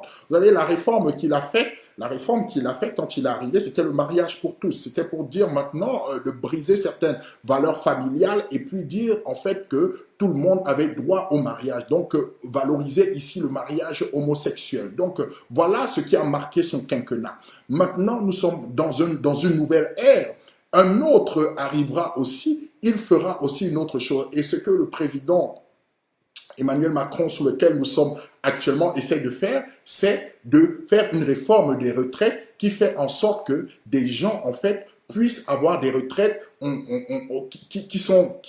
qui changent un peu le modèle dans lequel nous nous trouvions, c'est-à-dire que les personnes aient les retraites en fonction du temps qu'elles ont mis au travail, alors qu'on était dans un modèle par répartition. Aujourd'hui, en fait, ce qui va se passer, c'est que les gens seront beaucoup plus dans la précarité demain ou après-demain. Donc, les gens seront beaucoup plus esclavagisés demain ou après-demain. Mais tout cela, le Seigneur nous l'a déjà dit. Et nous devons comprendre les signes, les marqueurs de la fin des temps. Nous devons comprendre ces signes-là. Chaque président qui arrive va mettre une pierre à l'édifice de la fin du monde. Donc il va venir, c'est pourquoi j'ai beaucoup de recul à aller et lire ces personnes-là, parce que je sais qu'elles sont là pour des objectifs bien précis. Et à plus elles vont le faire, plus elles vont le faire, plus elles vont le faire, plus on va s'approcher de la fin des temps. Et en tant qu'enfant de Dieu, il est important que nous le sachions. C'est important que nous ayons cette compréhension-là et que nous ayons cette lecture des choses. Donc à chaque fois que vous voyez quelque part, vous voyez la guerre, vous voyez les maladies, vous voyez toutes ces choses-là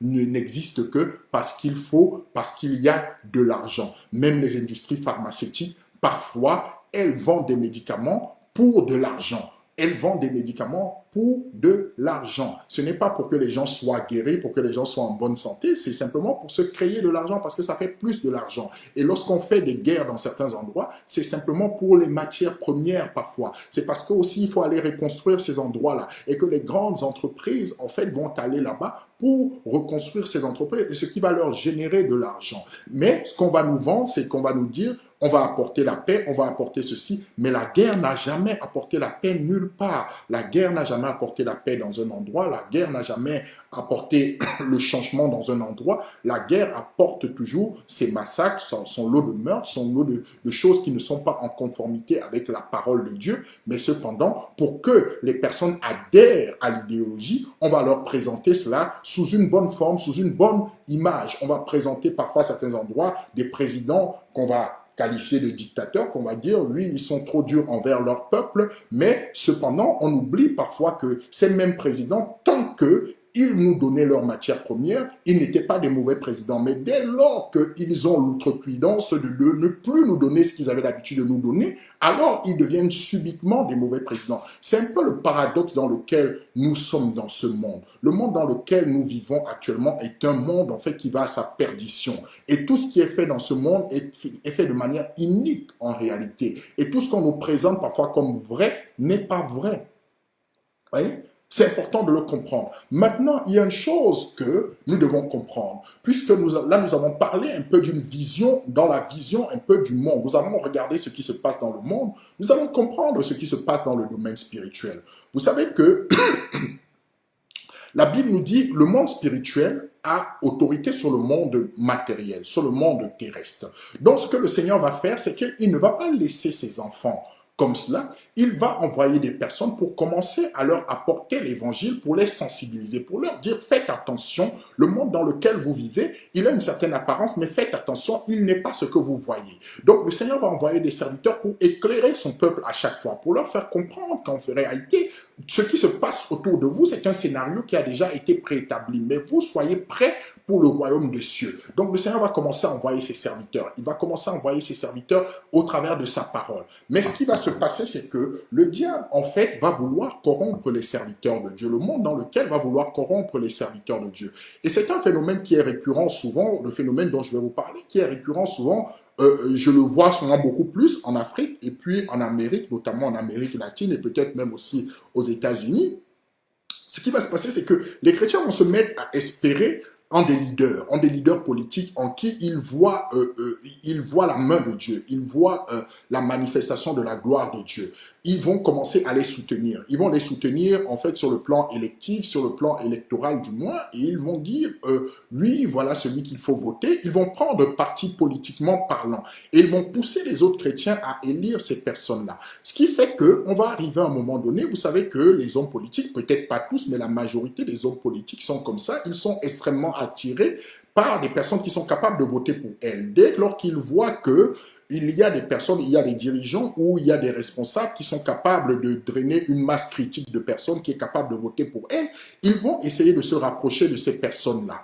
Et comme ça, pour les influencer, pour qu'ils influencent en fait aussi à leur tour la masse critique de personnes qui est sous leur responsabilité pour pouvoir voter pour elle. Mais il est important de savoir ici que le pouvoir politique et le pouvoir spirituel ne peuvent pas se mélanger. C'est important de le savoir. Il n'y a pas d'harmonie entre le pouvoir terrestre tel qu'il est dirigé aujourd'hui et le pouvoir spirituel. Il n'y a pas d'harmonie entre les deux et cela ne marchera jamais. Vous savez, lorsque Jésus est arrivé sur la terre, à l'époque, il y avait Hérode et Pilate. Et à cette époque-là, Jésus n'a jamais été voir ses responsables politiques pour essayer d'avoir des alliances avec eux. Jésus n'a jamais fait cela parce qu'il savait très bien que ces personnes-là avaient des objectifs qui n'étaient pas des objectifs d'amener le royaume de Dieu sur la terre, mais ils avaient des objectifs de régner sur la terre. Or, Jésus avait pour objectif d'amener le royaume de Dieu sur la terre et de démontrer aux hommes que lui seul est capable de sauver l'humanité et qu'il reviendra pour anéantir le royaume terrestre, pour le détruire parce qu'il est fondé sur des bases qui ne correspondent pas aux critères et qui ne répondent pas aux standards de Dieu. Donc aujourd'hui, nous voyons cela de plus en plus. Moi, j'ai vu parfois des hommes, des hommes de Dieu, hein, des personnes qui prétendent en tout cas être des hommes de Dieu. Je ne connais pas la valeur de leur relation avec Dieu, puisque je ne les connais pas plus que ça, mais j'ai fait des remarques simplement. Vous voyez des personnes, parfois, des pasteurs qui vont souvent faire des photos avec des hommes politiques, qui vont souvent valoriser le fait qu'ils aient été reçus par un président de la République, ils vont valoriser cela, ils vont mettre ça dans leur bureau pour impressionner en réalité. Mais ce qu'il est bon de savoir ici, c'est que parfois les hommes avec qui ils sont, ce sont des hommes en réalité qui ne connaissent pas Dieu, qui pour la plupart, la majorité des hommes politiques aujourd'hui, si vous n'êtes pas dans des cercles ésotériques, il est difficile de faire partie de ces milieux-là. Parce que ces milieux-là sont dirigés parfois par la maçonnerie, sont dirigés parfois par la Rose-Croix et parfois par d'autres cercles ésotériques. Donc, il est difficile. Et parfois, les pasteurs sont heureux de s'afficher avec ces hommes-là. Et ils prétendent, et parfois, ils font croire aux enfants de Dieu que c'est un signe de gloire. Mais je veux te dire aujourd'hui que tu as plus de valeur que n'importe quel président qui n'appartient pas à Dieu. Tu as plus de valeur que n'importe quel président qui n'appartient pas à Dieu. N'importe quel homme qui n'appartient pas à Dieu. Donc, lorsque tu vois un homme, le Seigneur nous demande de respecter les autorités, bien évidemment, nous le faisons. Mais un responsable politique, une autorité qui ne connaît pas le Seigneur, aux yeux de Dieu, tu as plus de valeur que lui. Donc, il ne faut pas se laisser impressionner par ce que nous pouvons voir, parce qu'on pourrait mettre, comment je pourrais dire ça, comme photo pour afficher le fait qu'on ait été auprès des grands de ce monde. On dit bien des grands de ce monde, mais ils ne sont pas grands selon Dieu, parce que ce qui nous importe, nous, c'est d'être grands aux yeux de Dieu. Donc tu as plus de valeur que n'importe quel président, n'importe quel homme d'État qui ne connaît pas Dieu, n'importe quel homme qui est loin de Dieu, tu as plus de valeur que lui. Quelle que soit sa position pour les hommes, tu as plus de valeur aux yeux de Dieu que lui. Donc en réalité, ce n'est pas à toi de t'abaisser, l'apôtre Jérémie disait, ce n'est pas à nous d'aller vers eux, c'est à eux de venir vers nous. C'est ce que Jérémie est en train de dire dans le livre de Jérémie 15 à partir du verset 19. Nous devons comprendre cela. Et vous voyez, ces hommes de Dieu-là, ces pasteurs-là du moins, lorsqu'ils vont commencer à fréquenter ces hommes politiques, parce que les hommes politiques sont intéressés par, la plupart sont intéressés par le pouvoir terrestre. Ce qui va se passer, c'est que petit à petit, ils vont commencer à les corrompre pour les éloigner de la parole de Dieu, pour les éloigner de ce que le Seigneur dit. Ouvrons nos Bibles dans le livre d'Exode 23, il y a un texte qui m'a énormément fait du bien. Exode 23. Exode 23, à partir du verset 8, le Seigneur dit ceci. Exode 23, verset 8. « Tu ne recevras point de présent, car les présents aveuglent ceux qui ont les yeux ouverts et corrompent les paroles des justes. » Je reprends. « Tu ne recevras point de présent, car les présents aveuglent ceux qui ont les yeux ouverts et corrompent les paroles des justes. » Le Seigneur dit ici à ses enfants, à ses enfants, vous ne recevrez point de présent, car, il dit ici, car les présents aveuglent ceux qui ont les yeux ouverts. Les présents aveuglent ceux qui ont les yeux ouverts et corrompent les paroles des justes. Ça veut dire quoi? Ça veut dire que lorsque tu commences à recevoir des présents des personnes qui ne sont pas de Dieu, tu commences à recevoir des choses, des cadeaux, de ce genre de choses. Ces choses-là sont faites pour te corrompre. C'est pourquoi de plus en plus dans le temps dans lequel nous vivons, vous verrez que beaucoup de pasteurs ont énormément de mal à se positionner sur des questions sociétales concernant en fait la parole de Dieu. Beaucoup de pasteurs auront du mal à se prononcer sur l'homosexualité. Beaucoup de pasteurs auront du mal à se prononcer sur l'avortement. Beaucoup de pasteurs auront du mal à se prononcer sur les mots qui minent notre société. Pourquoi? Parce que, en réalité, ce qui se passe, c'est que parfois, ils se sont encoquinés avec certains responsables, ils se sont encoquinés avec certains hommes politiques. Du coup, en fait, ça corrompt leurs paroles et ils vont commencer à prêcher parfois des messages qui sont des messages accommodants, des messages qui passent pour tout le monde, des messages qui ne traduisent pas qui est Jésus, des messages qui ne condamnent pas le péché, les messages qui ne sont pas là pour ramener l'homme à Dieu. Pourquoi? Parce qu'ils se sont encoquinés. Dès lors que vous recevez quelque chose de quelqu'un qui ne connaît pas le Seigneur, je ne dis pas de manière absolue, mais je dis de quelqu'un, par exemple, qui essaie de vous influencer, qui essaie de vous corrompre, dès lors que vous recevez un présent de lui, en fait, vous corrompez naturellement vos paroles et vous n'êtes plus capable de dire ce que vous deviez dire parce que vous avez reçu de cette personne-là quelque chose qui vous a bloqué et qui vous a empêché de dire la vérité. Et le Seigneur nous rappelle ces choses-là et pour nous dire, enfants de Dieu, il faut que nous fassions attention. N'acceptons pas les présents de tout le monde. Ne prenons pas les présents de tout le monde car ça corrompt. La Bible nous enseigne dans le livre de Malachie 2, verset 7, comment doit être la bouche d'un serviteur de Dieu. Malachie 2, verset 7. Nous allons lire ce texte et nous allons comprendre quelque chose d'important. Malachie 2, verset 7, la Bible nous dit « Car les lèvres du sacrificateur doivent garder la science, et c'est à sa bouche qu'on demande la loi. » Elle dit ici la parole de Dieu, les lèvres du sacrificateur doivent garder la science, donc la connaissance, et c'est à sa bouche qu'on demande la loi. Vous savez, la loi, c'est la parole de Dieu, c'est ce que Dieu dit. C'est à sa bouche qu'on demande la loi. Or, si le serviteur de Dieu est corrompu, si le serviteur de Dieu n'est plus capable de dire ce que la loi dit, alors naturellement, ceux qui l'écoutent, ceux qui l'entendent sont corrompus et ceux qui l'entendent ne sont pas éclairés. Et ils peuvent se perdre à cause de cela. Et c'est pourquoi le Seigneur dit deux aveugles, un aveugle qui dirige un autre aveugle, les deux tombent dans le même trou. C'est pour nous dire ici que un serviteur de Dieu qui n'est pas éclairé, qui s'encoquine, qui s'attache, qui a des accointances avec ces gens politiques-là qui dirigent ce monde et qui ont pour seul désir d'avoir le pouvoir terrestre, sont des personnes qui finalement, en réalité, vont nous éloigner du Seigneur. Et nous devons faire attention à cela. Et cela n'existe pas dès aujourd'hui. Cela a toujours été le cas. Si nous lisons par exemple dans le livre de Luc 4,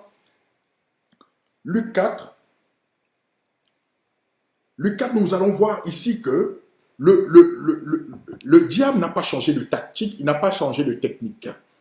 La Bible nous dit qu'il a tenté Jésus. La Bible nous dit à partir du verset 5, nous connaissons les versets précédents. Je vais le prendre à partir du verset 5, c'est cet endroit qui nous intéresse plus particulièrement. La Bible dit, « Le diable ayant élevé lui montra en un instant tous les royaumes de la terre et lui dit, « Je donnerai toute cette puissance et la gloire de ces royaumes, car elle m'a été donnée. Et je la donne à qui je veux. Si donc tu te prosternes devant moi, elle sera toute à toi. » Jésus lui répondit, « Retire-toi de moi, Satan, car il est écrit, tu adoreras le Seigneur ton Dieu et tu le serviras lui seul. » Ce que le diable fait ici, il va prendre Jésus, il va l'élever sur un endroit au perché et il va lui dire, il va lui montrer la gloire du monde, la gloire qu'on nous présente. La gloire que nous voyons autour de nous, la gloire que vous voyez lorsque vous sortez, le désir d'acquérir le matériel. Vous savez, le désir d'acquérir les nouvelles choses. Dès lors qu'il y a quelque chose, un nouveau produit qui sort, vous voulez l'acquérir. Il y a un nouveau téléphone portable qui sort. Ce désir-là de gloire, de dire, oui, j'ai le dernier portable. Ce désir de dire, j'ai la dernière voiture, j'ai la dernière ceci, j'ai toutes ces choses, j'ai une grande maison, j'ai beaucoup de possessions matérielles. Le diable va lui montrer cela et va lui dire, cela m'appartient.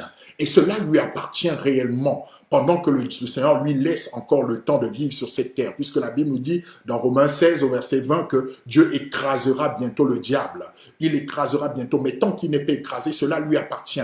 Donc il va présenter à Jésus cela. Et comme il le fait toujours à beaucoup de pasteurs, à beaucoup d'enfants de Dieu, il leur présente les richesses, il leur présente la gloire, il leur présente beaucoup de choses. Et il leur dit, si seulement pour l'obtenir, vous m'adorez comme le veau d'or, vous m'élevez comme le veau d'or, alors je vous vous donnerai toutes ces richesses-là, je vous donnerai cela, parce que je vous fais miroiter cela, cela m'a été donné si vous vous prosternez. Mais simplement, il dit, pour que vous puissiez recevoir de cela, il faudrait que vous vous prosterniez devant moi, donc que vous me fassiez allégeance. Donc tous ceux qui adorent le veau d'or, ceux qui adorent le matériel, ceux qui adorent le matérialisme, ce sont des personnes qui adorent le diable de manière indirecte. C'est pourquoi l'apôtre Paul nous dit, la racine, la chose cachée de tous les maux, c'est le matériel, c'est l'argent. Et voilà ce qu'il va faire pour Jésus. Et Jésus va lui dire quelque chose, puisque Jésus est la parole. Jésus va lui dire, tu n'adoreras Dieu seul, que Dieu seul. Tu ne célébreras que Dieu seul. Tu ne l'élèveras que lui seul. Tu n'adoreras aucune autre chose. Ça veut dire quoi? Adorer quelque chose, c'est donner une place importante au-dessus de celle de Dieu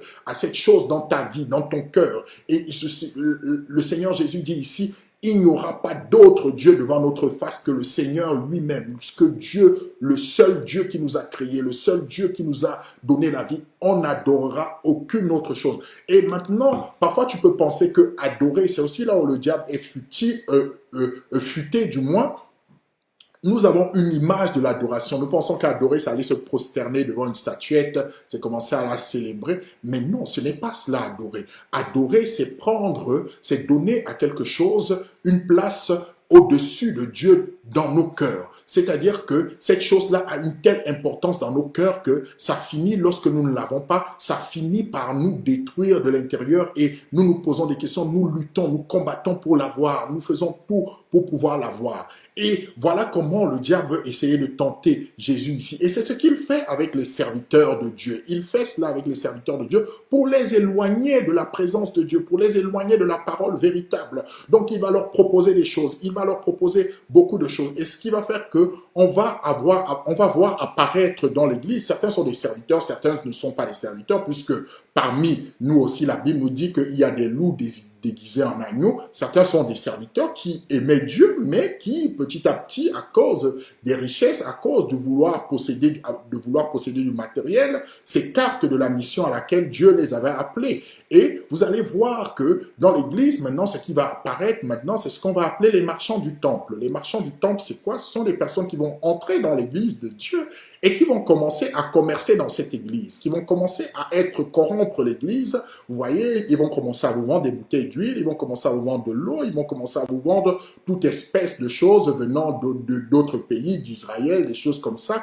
Et c'est ce qu'on appelle, comme je disais, les marchands du temple. Ils vont rentrer dans le temple pour commencer à commercer, pour commencer à marchander. Ils vont vous vendre des prières, ils vont vous dire en fait que si vous priez de telle manière, si vous donnez telle somme d'argent, vous aurez en retour telle somme d'argent, de sorte que vous ne donnez plus parce que vous avez la libéralité en vous, mais vous donnez pour obtenir, ou du moins acheter quelque chose de Dieu. Et cela va apparaître de plus en plus dans l'Église, et cela apparaît de plus en plus dans l'Église. Pourquoi le diable fait cela?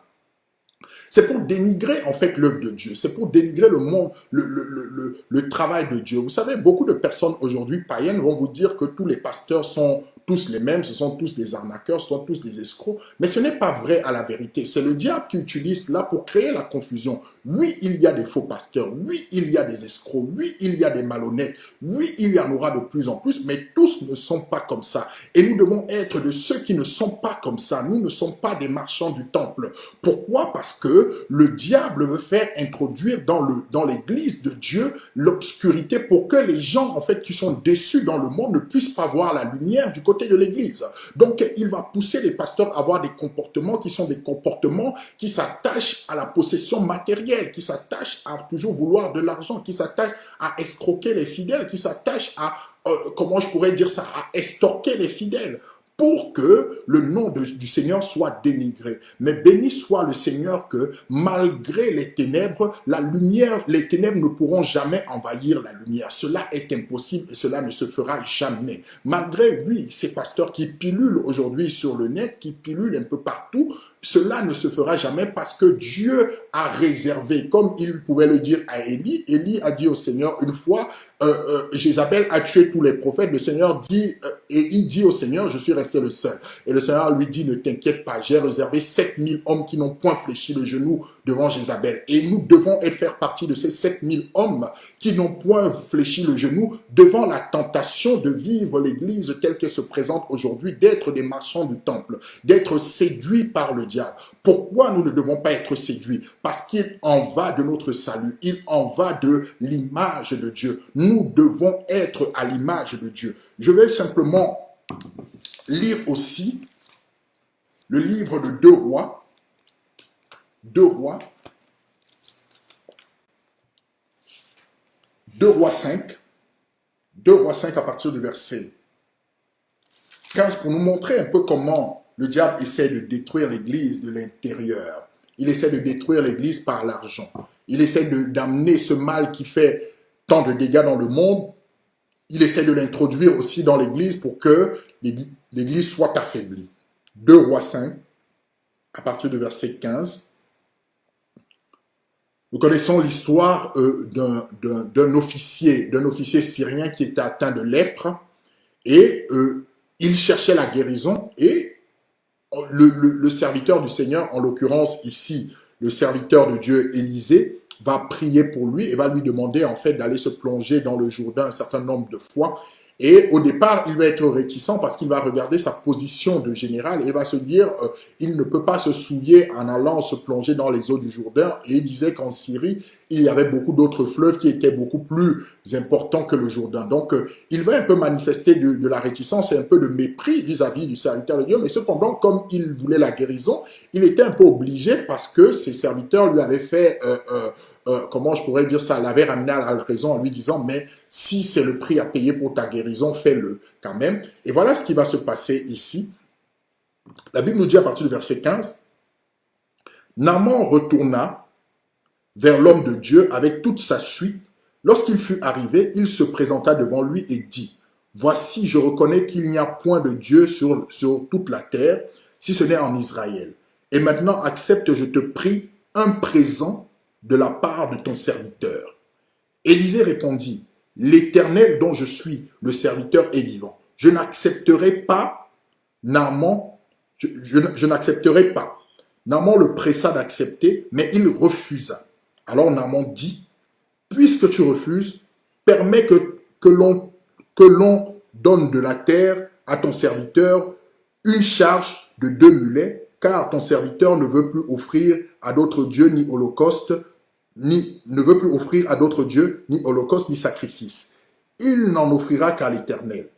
Voici toutefois ce que je prie l'Éternel de pardonner à ton serviteur.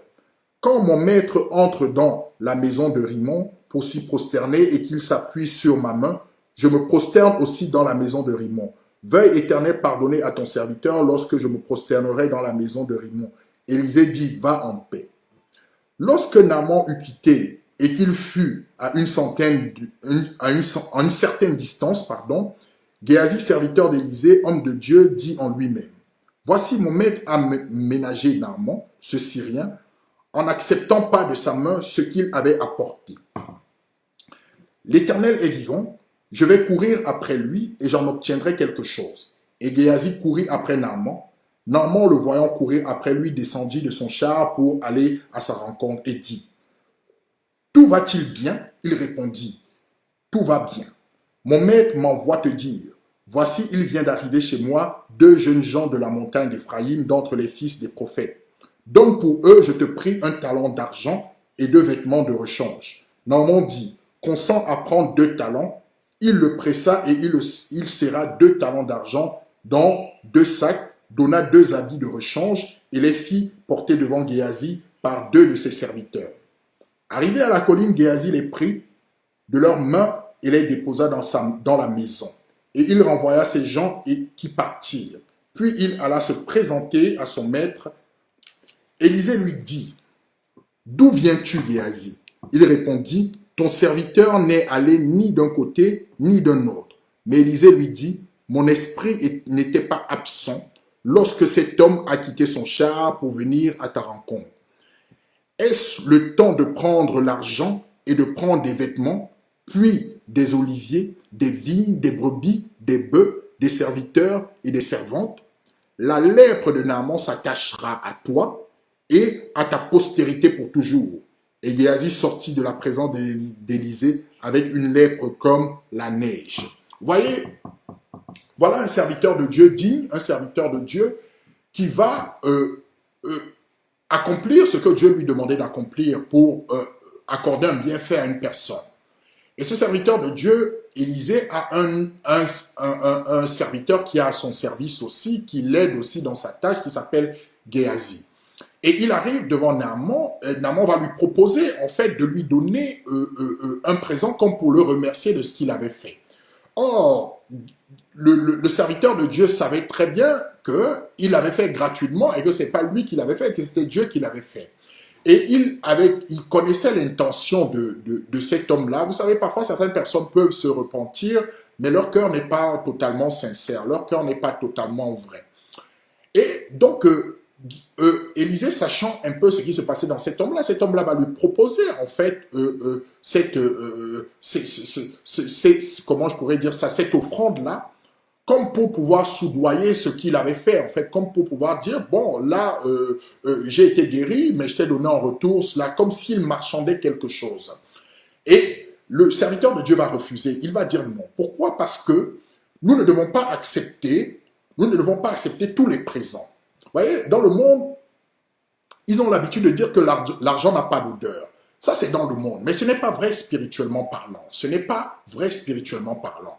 Si quelqu'un te donne de l'argent et que cet argent vient de la drogue, cet argent vient de la prostitution, cet argent vient de quelque chose qui ne glorifie pas Dieu, du meurtre, tu ne dois pas prendre cet argent parce que spirituellement parlant, cet argent est, comment je pourrais dire ça, cet argent est entaché de la malédiction. Cet argent entaché de la malédiction, cet argent ne vient pas de Dieu. Vous savez que lorsque Caïn a tué son frère dans Genèse 4, le Seigneur va lui dire, le sang de ton frère parle, crie contre toi. Ça veut dire que l'argent que nous avons, les présents, les biens que nous avons, quel que soit ce que nous avons, cela parle, cet argent parle. Vous voyez souvent des personnes qui vont s'enrichir, des hommes qui vont s'enrichir parce qu'ils ont vendu de la drogue, parce qu'ils ont ils ont été trouvés dans des choses illicites, des femmes qui vont s'enrichir par la prostitution, des choses illicites, et elles vont présenter cela comme une gloire. Mais cette gloire-là est entachée spirituellement parlant de malédiction. Et le diable est quelqu'un de très, très, comment je pourrais dire ça, rancunier, c'est vrai, mais on ne peut pas escroquer ou estorquer de l'argent au diable. Tant que si vous avez réussi par les voies et moyens détournés, sachez que tôt ou tard, le diable vous demandera de lui rendre des comptes vis-à-vis de l'argent qu'il vous a donné, de tout ce qu'il vous a donné. Ça peut être par la maladie, ça peut être par la mort, ça peut être par des calamités qui vont vous s'abattre sur vous, parce que le diable est un créancier qui vient toujours demander ce qu'on lui doit. Il faut le savoir. C'est pourquoi parfois je vois sur les réseaux sociaux des personnes qui vont se vanter d'avoir fait les 1001 coups et se vanter d'en être sortis riches. Mais ils ne savent pas que ça dépend de leur vie. À un moment donné, ils rendront tout ce qu'ils ont pris. Mais le Seigneur ici veut nous éclairer, nous en tant qu'enfants de Dieu.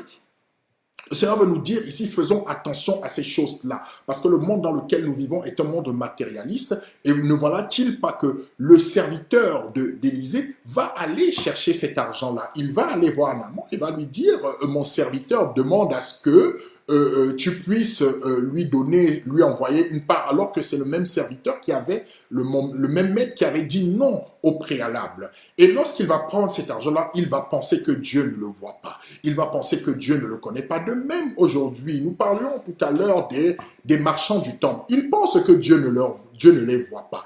Ils pensent qu'ils vaincront toujours Dieu, qu'ils parviendront à tromper Dieu tout le temps. Mais ce qu'ils ne savent pas, c'est que Dieu leur accorde du temps. Dieu les voit et Dieu sait ce qu'ils sont en train de faire. Dieu sait ce qu'ils sont en train de faire. Et cet homme-là, Géasi, il va être frappé de lèpre. Frappé de lèpre, c'est-à-dire qu'il va prendre la malédiction de celui qui lui a donné cet argent et il va la porter sur lui. Et il va la porter de lui et toute sa génération, toute sa postérité portera cette lèpre-là sur eux. Vous voyez?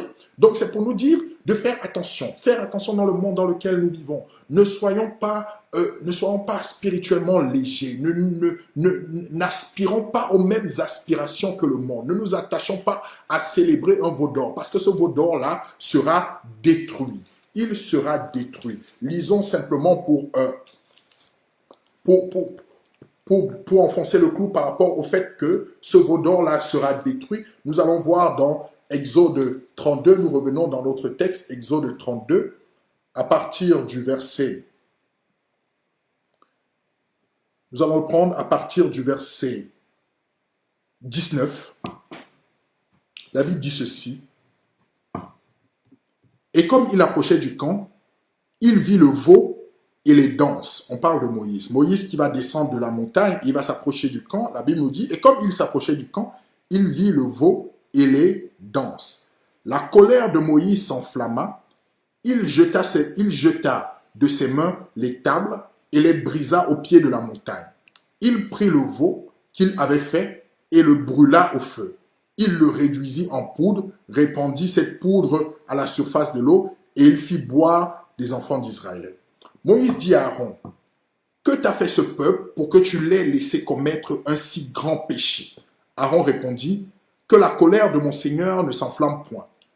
Tu sais toi-même que ce peuple est porté au mal. Ils m'ont dit, fais-nous un Dieu qui marche devant nous, car ce Moïse, cet homme qui nous a fait sortir du pays d'Égypte, nous ne savons ce qu'il est devenu. Je leur ai dit que ceux qui ont de l'or s'en dépouillent. Et ils me l'ont donné, je l'ai jeté au feu, et il en est sorti ce veau. Moïse vit que le peuple était livré au désordre, et qu'Aaron l'avait laissé dans ce désordre exposé à l'opprobre parmi ses ennemis. Moïse se plaça à la porte du camp et dit, à moi ceux qui sont pour l'Éternel, et tous les enfants de Lévi s'assemblèrent auprès de lui. Il leur dit, ainsi parle l'Éternel, le Dieu d'Israël, que chacun de vous mette son épée au côté, traversez et parcourez le camp d'une porte à l'autre, et que chacun tue son frère, son ami, son parent. Les enfants de Lévi firent ce qu'ordonnait Moïse, et environ 3000 hommes parmi le peuple périrent en cette journée. Moïse dit, consacrez-vous aujourd'hui à l'Éternel, même en sacrifiant votre fils et votre frère, afin qu'il vous accorde aujourd'hui une bénédiction. Voyez comment c'est tragique. Le Seigneur dit ici, le Seigneur laisse la responsabilité à un autre homme de Dieu, notamment un sacrificateur qui s'appelait Aaron. On lui laisse la responsabilité de pouvoir diriger le peuple, de pouvoir enseigner le peuple, de pouvoir instruire le peuple. Et cependant, lorsque Moïse s'en va, au lieu d'instruire le peuple, il va se soumettre au désir du peuple. Voyez? Pourquoi? Parce que parfois, le peuple aussi, certains peuples, en fait, mettent la pression sur certains dirigeants. Or, ce n'est pas au peuple de diriger le dirigeant de Dieu, mais c'est au dirigeant de Dieu d'éclairer, de donner la loi au peuple. Et ce qui se passe aujourd'hui, c'est ce qui se passe aujourd'hui, c'est ce qui s'est passé au préalable. Vous voyez qu'aujourd'hui, beaucoup de pasteurs vont s'adapter, vont faire des choses parce que le peuple réclame à ce qu'il les fasse. Parce que le peuple va aller parfois dans certains endroits, ils vont aller dans certains lieux, ils vont voir comment les choses se font là-bas, et ils vont venir à l'assemblée, ils vont dire, non, il faut aussi que nous fassions comme ceci. Il faut aussi que nous fassions comme cela. Il faut aussi que nous nous adaptions. Il faut aussi que nous nous modernisions comme les autres. Et si le serviteur de Dieu ou si le pasteur, celui qui a la responsabilité de mener le troupeau, n'est pas capable de dire au peuple, non, ce n'est pas ce que Dieu veut, c'est comme ça que nous devons fonctionner, alors nous allons entrer dans toutes sortes de dérives. Et ça arrive beaucoup dans les églises. Vous savez aujourd'hui que dans les églises, les personnes vont aller et vont chercher des églises dans lesquelles il y aura de manifestations, de miracles, on va faire tomber les gens. Et elles vont venir, en fait, elles vont dire, ici, il n'y a pas de délivrance, ici, il n'y a pas ceci. Mais la délivrance, la première des délivrances, c'est ton salut. La délivrance ultime, c'est ton salut. Ce n'est pas le fait que tu tombes, que tu te relèves, qui fait que tu sois sauvé. La première des délivrances, c'est le salut. Donc, nous devons chercher le salut. Nous devons chercher le salut et nous éloigner de tout ce qui nous éloigne de la présence du Seigneur. Nous devons nous éloigner de toutes ces choses qui nous éloignent de la présence du Seigneur. Nous devons nous éloigner de l'amour de l'argent. Nous devons nous éloigner de l'amour du matériel. Nous devons nous éloigner de ces choses-là. Car ces choses-là ont été faites pour amener le monde petit à petit dans les temps que Dieu a prévus dès le commencement. Voyez? Donc, enfants de Dieu, nous devons faire attention à cela. Beaucoup d'enfants de Dieu même de manière consciente ou inconsciente, ont cette habitude-là. Ils aiment, ils sont attachés à beaucoup de choses. Ils sont attachés à beaucoup de choses, ils sont attachés au matériel. Ils sont attachés à ceci. Ils veulent avoir ceci. Ils veulent avoir cela à tout prix. Certains sont malheureux parce qu'ils n'ont pas ceci. Et l'une des choses, je vais terminer par là, pour vous dire, l'une des choses, enfants de Dieu, dans lesquelles vous ne devez pas tomber et auxquelles il faut faire attention, ne vous endettez pas pour consommer. Ne vous endettez pas pour consommer. Le monde dans lequel on vit aujourd'hui nous pousse à nous endetter pour consommer. Certains vont s'endetter parce qu'ils veulent une nouvelle télévision. Certains vont s'endetter parce qu'ils veulent acheter un nouveau portable. Ça, c'est un piège. Celui qui s'endette est esclave de son créancier. Il faut toujours le savoir. Maintenant, il y a des personnes qui vont prendre des dettes parce qu'elles ont un projet et que le projet est bien structuré. Elles veulent travailler, elles ont besoin juste de finances. Ce n'est pas la même chose. Mais si vous vous endettez pour acheter des produits de consommation, alors vous êtes des esclaves. Vous devenez des esclaves du monde dans lequel vous vivez.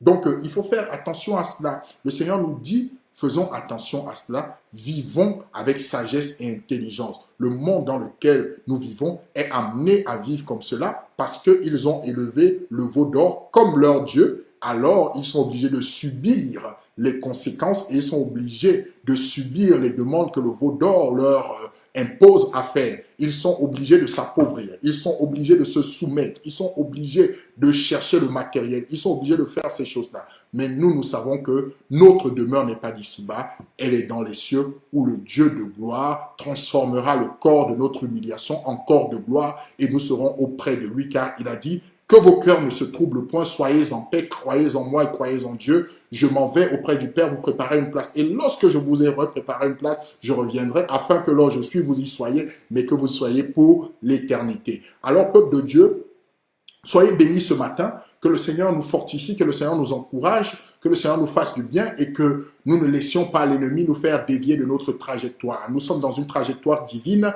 il ne faut pas que l'ennemi nous déjoue de notre trajectoire. Celui qui nous a fait la promesse est fidèle et c'est lui qui accomplira en son temps ce que nous devons être. Donc, soyez bénis, soyez encouragés, soyez fortifiés, que le Seigneur vous fasse du bien. Toi, peut-être à la maison qui est dans un état et tu veux renouer avec le Seigneur, tu étais peut-être attaché à beaucoup de choses qui t'ont éloigné du Seigneur. Le Seigneur dit, je me laisse trouver par ceux qui me cherchent.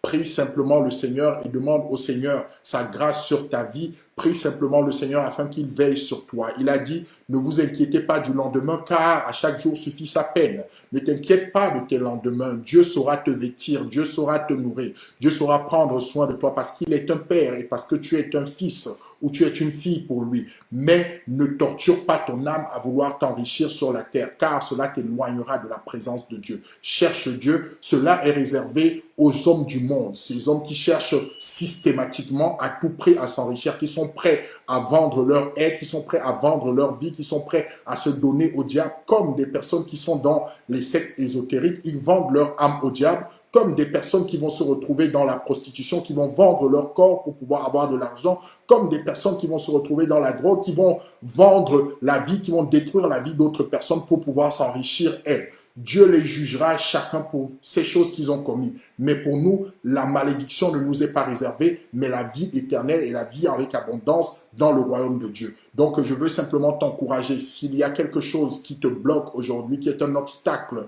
dans ta vie aujourd'hui, tu vas simplement élever la voix devant le Seigneur et lui dire, Seigneur, me voici devant toi. Tu me connais, tu connais mon état, tu connais ma situation.